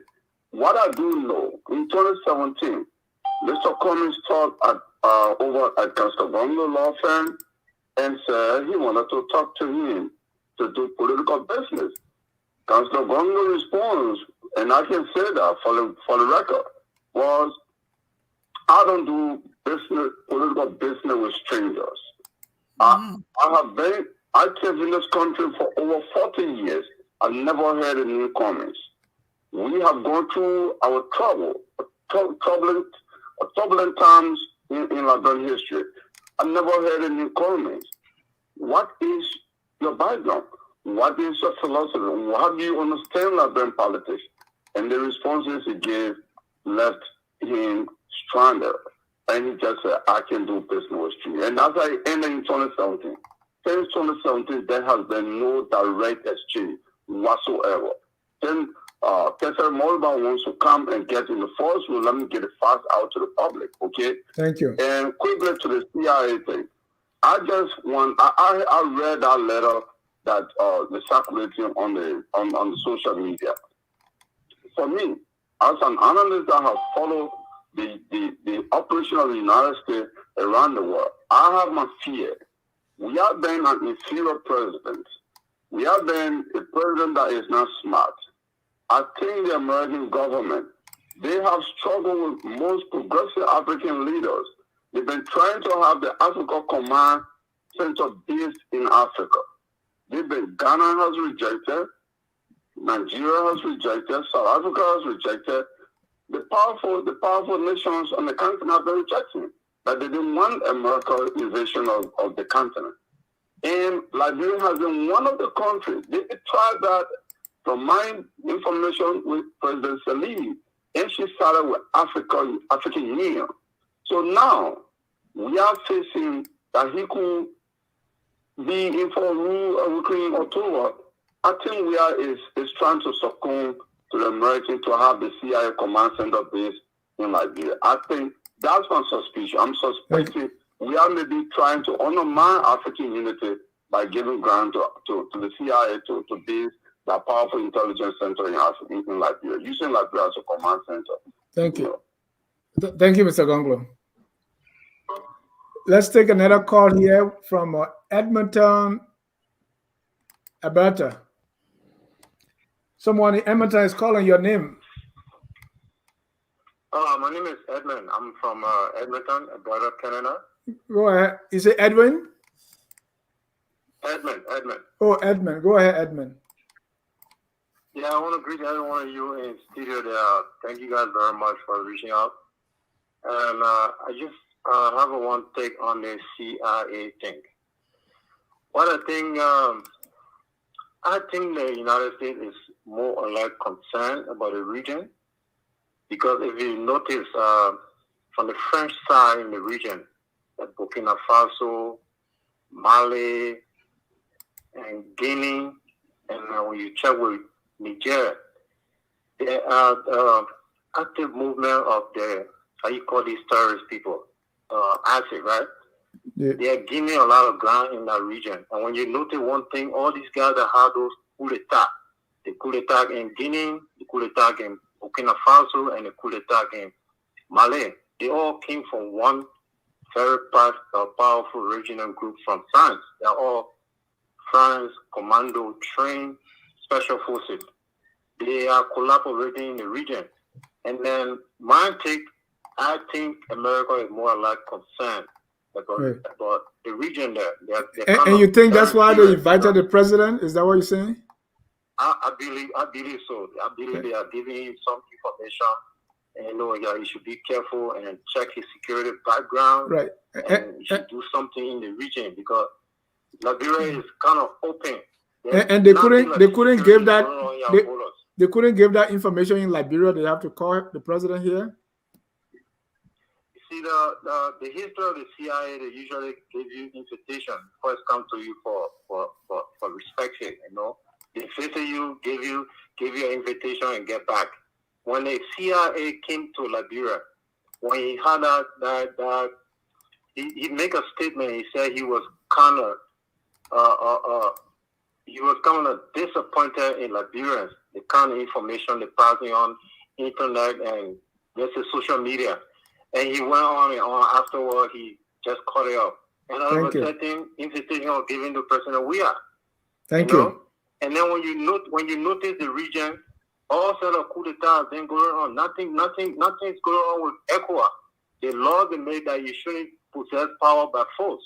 And these French people are doing things and they don't even care, right? And when you look at their country, they are being constantly attacked by these terrorists. The French contingent pulled out of Burkina Faso sometime last week. So I was thinking, I'm like, something is going on in the region that will destabilize the region. When you look at Cameroon, for example, there's war going on there. When you look at Niger, there's war going on there.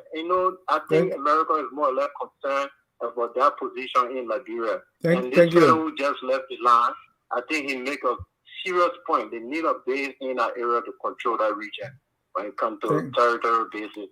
Thank you. Thank you, Edmund. Thanks for calling. Let me welcome Mr. Aliyu Kamara, a Boakai supporter. Mr. Kamara. Dennis, I've been enjoying the show. It's early morning here in Monrovia, and I had to stay up just to respond to some of the things that was said on here. First of all, look, it is not true. There's nobody over there that can give you any president where the CIA invited a president of another country. They would just run around a place. The CIA counterpart in Liberia is the NSA. The defense secretary counterpart in Liberia is the defense ministry. The treasurer is the minister of finance. They're not CIA again. Tell the president, can you get information for you? If the president will honor such an invitation, that president is a rubber stamp president. You have the question whether that this guy was a nuisance. In as much it might seem harsh, but he is a nuisance. He is a bad example. That is Yeke. He has a lot of supporters here. I was just speaking with some Yeke beginning today. Yeke is very supported. So Yeke has a negative influence on the young population. Now, does that give any rights to the government to go after him? That's another question. Now, does the government have other things that are more important to focus on than Yeke? That's another legitimate question. but you can be vocal, you can stand against authority and not set bad example for the next generation. And Ambula made some very good point. Joseph Boakai, as an elderly experienced man, cannot select Henry Costa as a vice president. The first question people were asking, on what ground did he select Henry Costa? What is Henry Costa's qualification? Is it because he's a top shareholder that he just graduated college? Is he prepared to be president on day one? So Joseph Boakai is too good, is too intelligent of a man to select this guy. Well, let me tell you this, something happening. You know, the last time I said on your show, we were on a highway from 5 o'clock p.m. to 1:30 a.m. Just sitting there. The traffic started from George Weah in RIA, going all the way behind Boystown. There was traffic just sitting there. Look, we sat over there ever so long. There was another vehicle that came and hit my vehicle. Luckily, he only hit the tire of his vehicle, got smashed somewhere, somehow. I gotta go to the police officer. The police officer, there's nothing you can do. If I'm really serious about the kids, then let's go to the police depot. I said, what about a statement? The man said he was not here for that. If I was charged, no, this is a legal sign and member. So we got out of we stayed at about 1:30. This guy opened the road. Dennis, you'll be surprised. Nobody told us anything. Nobody answered any question. They just cleared the road, and while we were coming through, they turned their back and started walking towards the Weah house. After keeping us for over 10 hours, just sitting down. No reason. The scary thing about Liberia is that Liberia is so peaceful for the most part, but the peace in Liberia is not decided by government. It's not decided by security. The peace in Liberia is decided by the Liberians' own resilience, the Liberians' own decision. Then if the people can make up their mind today and say they're beating you to death, they will beat you to death. Nobody is coming there. Nobody's to investigate it, and there'll be no findings. Don't scare me, man. In these communities, I'm telling you, you walk in these communities, and there's people loving, people kind to you, they come to you, they speak to you, they hug you. It's not because of a president set by any leadership. Dennis, you can be on your motorcycle. The minute you come and say, get down. I challenge you not to get down. They will beat you, mug you, take it back, and leave. And there'll be nobody chasing after them. You go to the police say, well, you need to buy cab for us. All that time, he's taking to get $100 or $200 or $300 from you. Your back is already in the back. You understand what I'm saying? So, Dennis, this is, look, we have let me take other callers.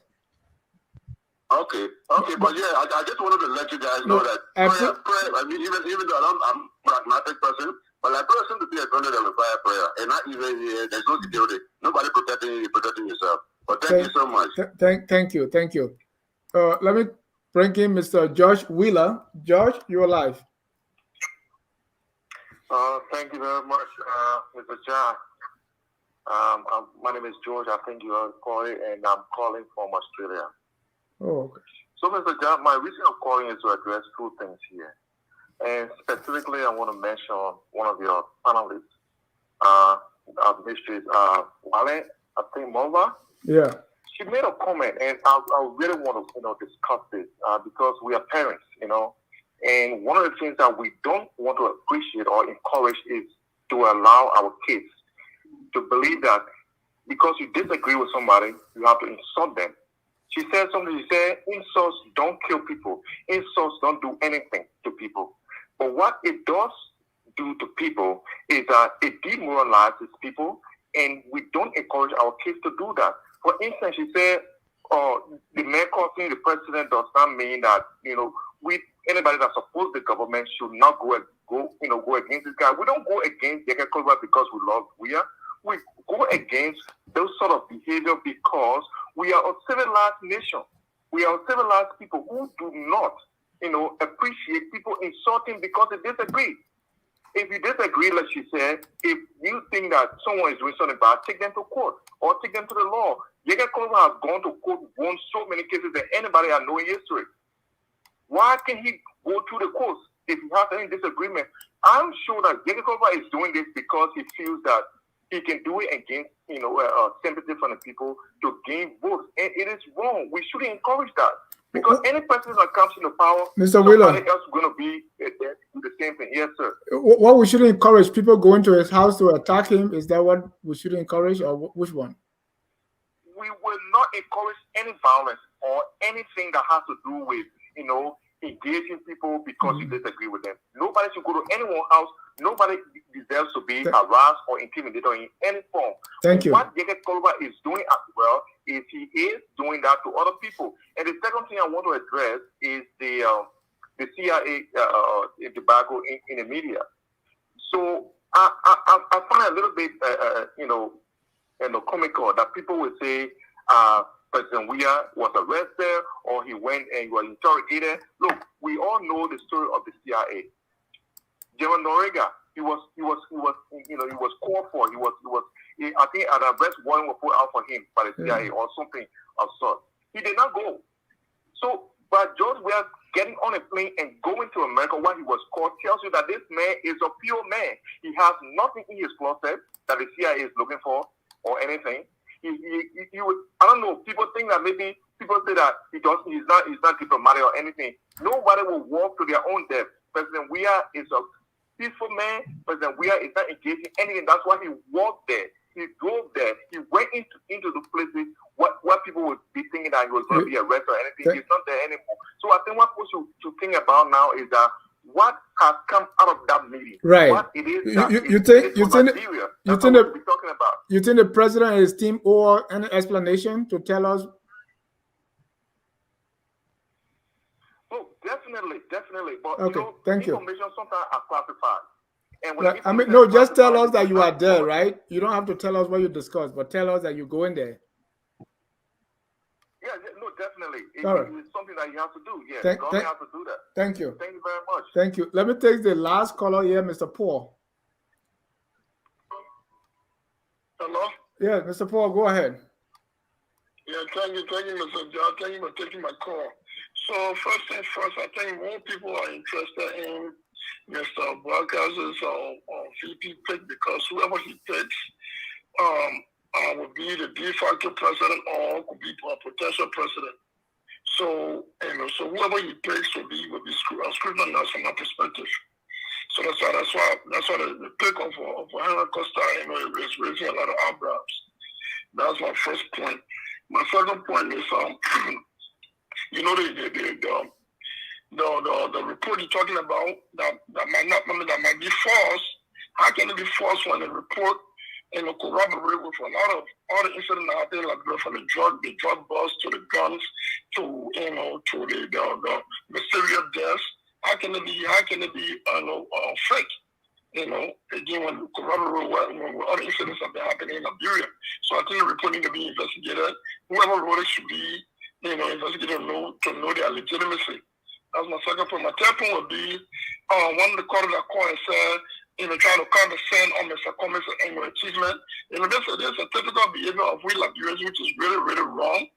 In as much as I support Mr. Cummings, but at the same time too, we need to start business and start to celebrate our own. What do I mean by that? If you say, oh, this man, he wants a big company or whatsoever, and he wants to he has money, how does he get the money? He got the money through management. And what Liberia need a manager. Mr. Boakai works for money, Mr. Gongo works for money, Mr. Cummings works for money. Mr. Cummings was able to turn his own money around to make it, to turn it into wealth. And we need somebody that come and turn our country into a wealthy country. That is simple. Every country, every advanced country in the world that you go to, they take you based on your records. Because nobody can open up your heart to know what's in it. Or when you're about to come to, but look at your records. And you look at the record of everybody running right now, Mr. Cummings has the record. So this man should be, the number one in the forefront. Mr. Gongo is a good man. Don't get me wrong. He's a great man. Like the mother said, if Mr. Cummings is in the race, he's my next choice. And like I always said, this race should be between Mr. Gongo and Mr. Cummings because those are the two integrity outcomes we have.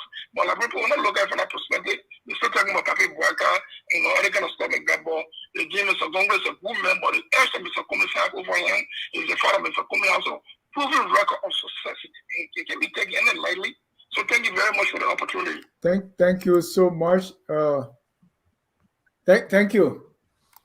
And panelist time is so fast spent. We will just get your closing comment, and you can use that time to respond to the callers. Glendy, you start. So thanks, Dennis. Thanks for the evening. Thanks to all of the audience people out there watching, I just like to make a comment to what Elvis said. I know I don't know who he supports, but I can almost assume that he supports the current government or the CDC government, because even in his statement, he did not, I don't know if he knew or didn't know, we were informed that the president had an invitation to come to the CIA.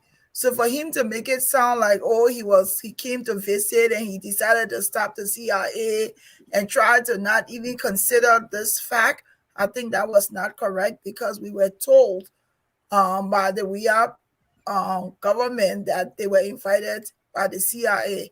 But in good discussion, you said we were told officially by the Weah government? Not officially, we heard, but I also, when I went back to read, there was something on I think it was on because he mentioned didn't say that.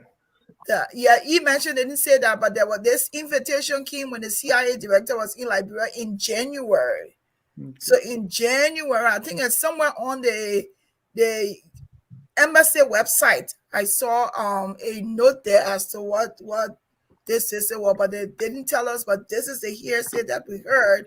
But I don't think, we all know, based on what we heard, we know that President Weah didn't just get out of Liberia and say, I'm going to visit the CIA, or it wasn't just something that he was visiting America and decided to stop by the CIA. I just wanted to make that point to Elvis.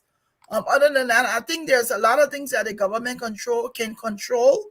And a lot of the speculations that we have and the ear they say we have, they can also control that. I think it is important that when you have a president of a sovereign country, that his information minister, whether they want to give us the information in the full details, at least they need to inform us as to where the president is and where he's going.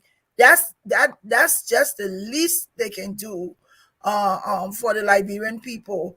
I also want to say that my heart continues to go out to the people who lost their lives and to their families, and hopefully something can be done. We'll continue to watch the political dynamics that's continuing to pursue, and we'll see who's going to pick who. Thank you. Mr. Kesseley. Unmute yourself, please. Okay, sorry. Well, to the callers, Gonglo, anyway, I think you came to defend your family member, so you had to say what you said. But this is no disrespect to Councillor Gonglo. He has achieved quite good things, and the fact that he tried to live above the fray of corruption has encouraged me to have a lot of respect for him. But when it comes to leadership and governance, unfortunately, he does not come anywhere close to what Mr. Cummins has in his covers. And I'm not even going to keep arguing about that. But that does not mean he's not a great person. He's a great candidate, but not in the space, you compare him with Mr. Cummins. For Elvis, I mean, I know whatever I say, you're going to disagree with it. So I don't even want to waste my time talking about that. But I want to say to all the followers, if you are a sedition or not, let's ask ourselves one question. How would it feel if Mr. Cummins was president and he comes to America for 1 week?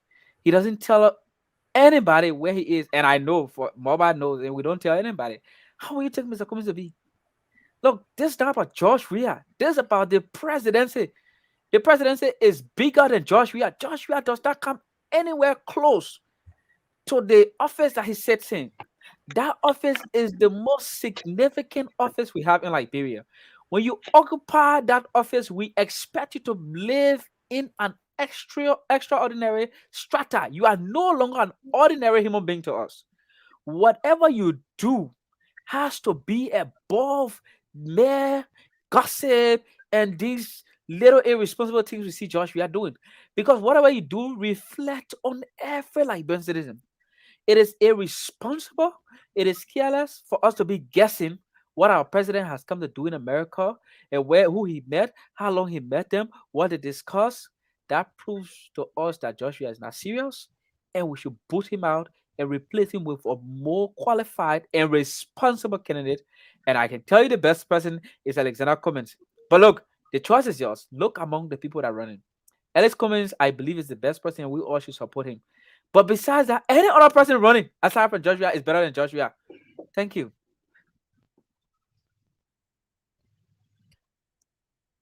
Thank you, Mrs. Moba.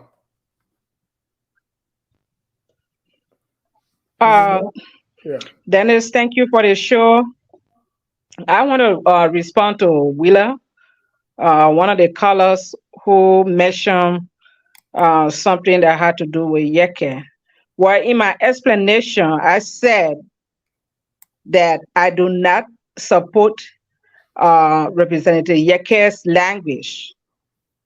I got it very clear. I don't support his language. But at the same time, I'm saying that some of the things that he discusses are facts. And the president of the Republic of Liberia has a responsibility to maintain peace and security in that country. So because of Yeke's comments, you can't allow people to go to his house and attack him. If there's anything that goes wrong, they're going to blame the government. So that's what I mean by if you are in a glass house, you don't throw stones. Because if the stone come back, it's going to break your house. Yeke doesn't have responsibility to maintain peace and security in that country. That's not his job title. Even though as a private citizen, it's expected of him. But the bulk of the blame goes to the president. That's why I said, if you look at the two forces, it's better to ignore Yeke's verbal attacks and maintain the peace. That's what I say. I hope you got it clear, but it doesn't mean that I, as a mother, I support violent languages or bad morphing people. I don't support that. So that one of the things should get clear. On the other hand, another color call, I think Aaron, he mentioned the same Yeke issue. And then his own example kind of, contradicted what he said. Yeke said there was people training, 500 people or 5,000 people in bombing. That was not false. It was true. The fact that the people were not at the police academy made it suspicious, even though he was loud in saying it, but it didn't mean that it was false. So that's also support my statement that most of the things he says are not false, except that the way he expresses them. Now, it brought me to the third point on the accident that occurred in Monrovia. When I say police, the police, it means that the police is not doing its job.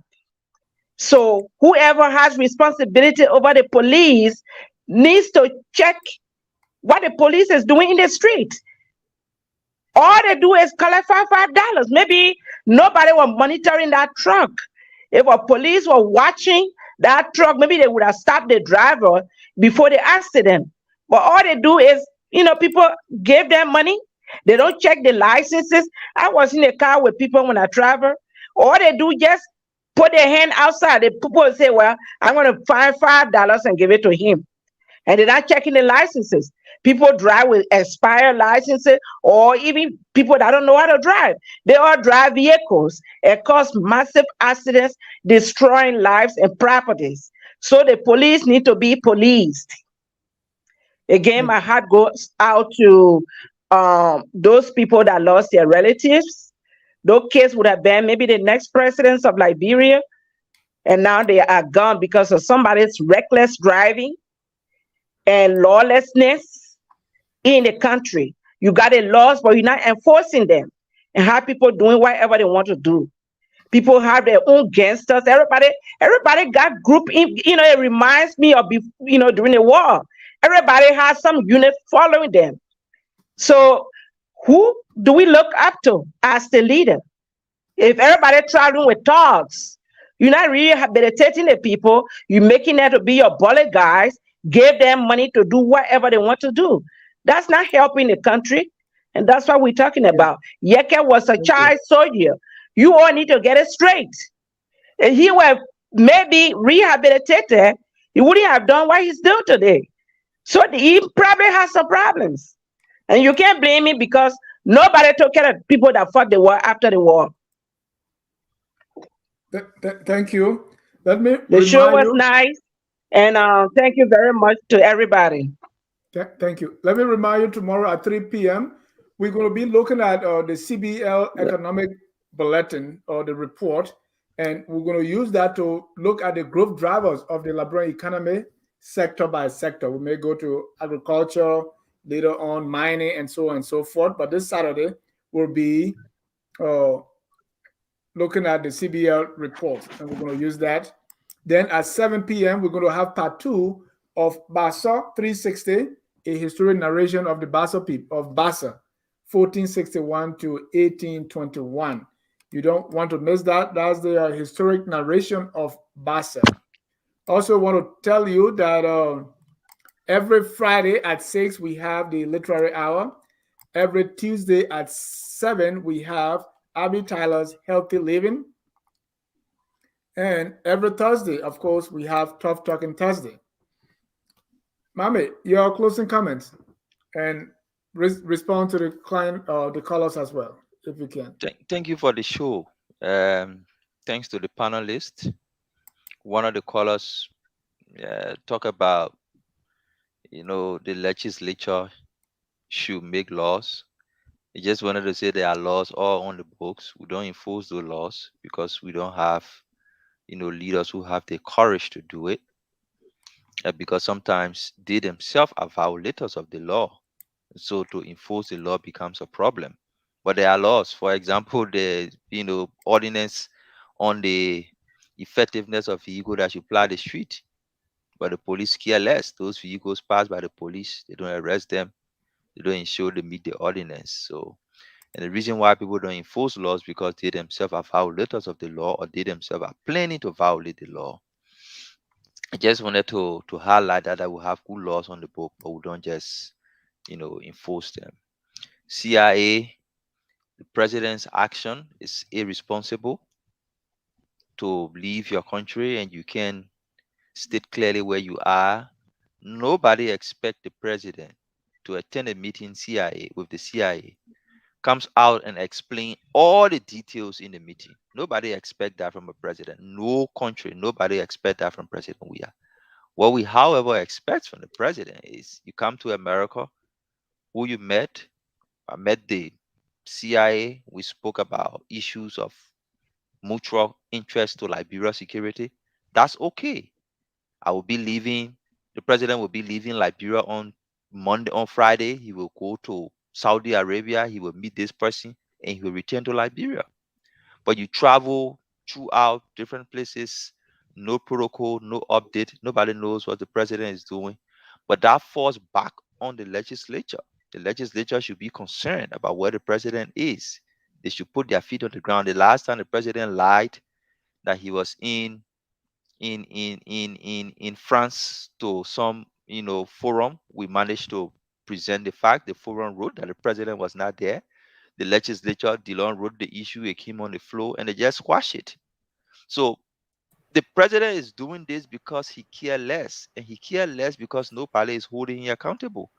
It's not about George Weah, it's about any other president. The legislature needs to hold the president accountable. These are standards that are set for governance. People should adhere to them. Every president across the world, when they travel, they announce it. President Biden has it on a website. You can see the president did it itinerary. From the time he go to take breakfast to the time he go back to bed, it's there. Because you're president of a country. You're no longer a private person. But President Weah has broken down all those, guiding principles of good governance, and he just reduced himself to responding to issues on Facebook. Because people talking on Facebook, so he say, I will not talk. When people don't talk, he say, I will talk. And they're talking on Facebook, I don't get time for them. No, you are not responding to ordinary comments on Facebook. Your action must be dictated by principles of good governance. And those principles include being transparent. Nobody say tell everything that you did, but you must know where the president is going and who he's meeting. So on that note, I just wanted to say thank you. We look forward to maybe in the future coming back to talk more, about other issues. I will follow the show tomorrow on the bulletin of the economy and the growth drivers.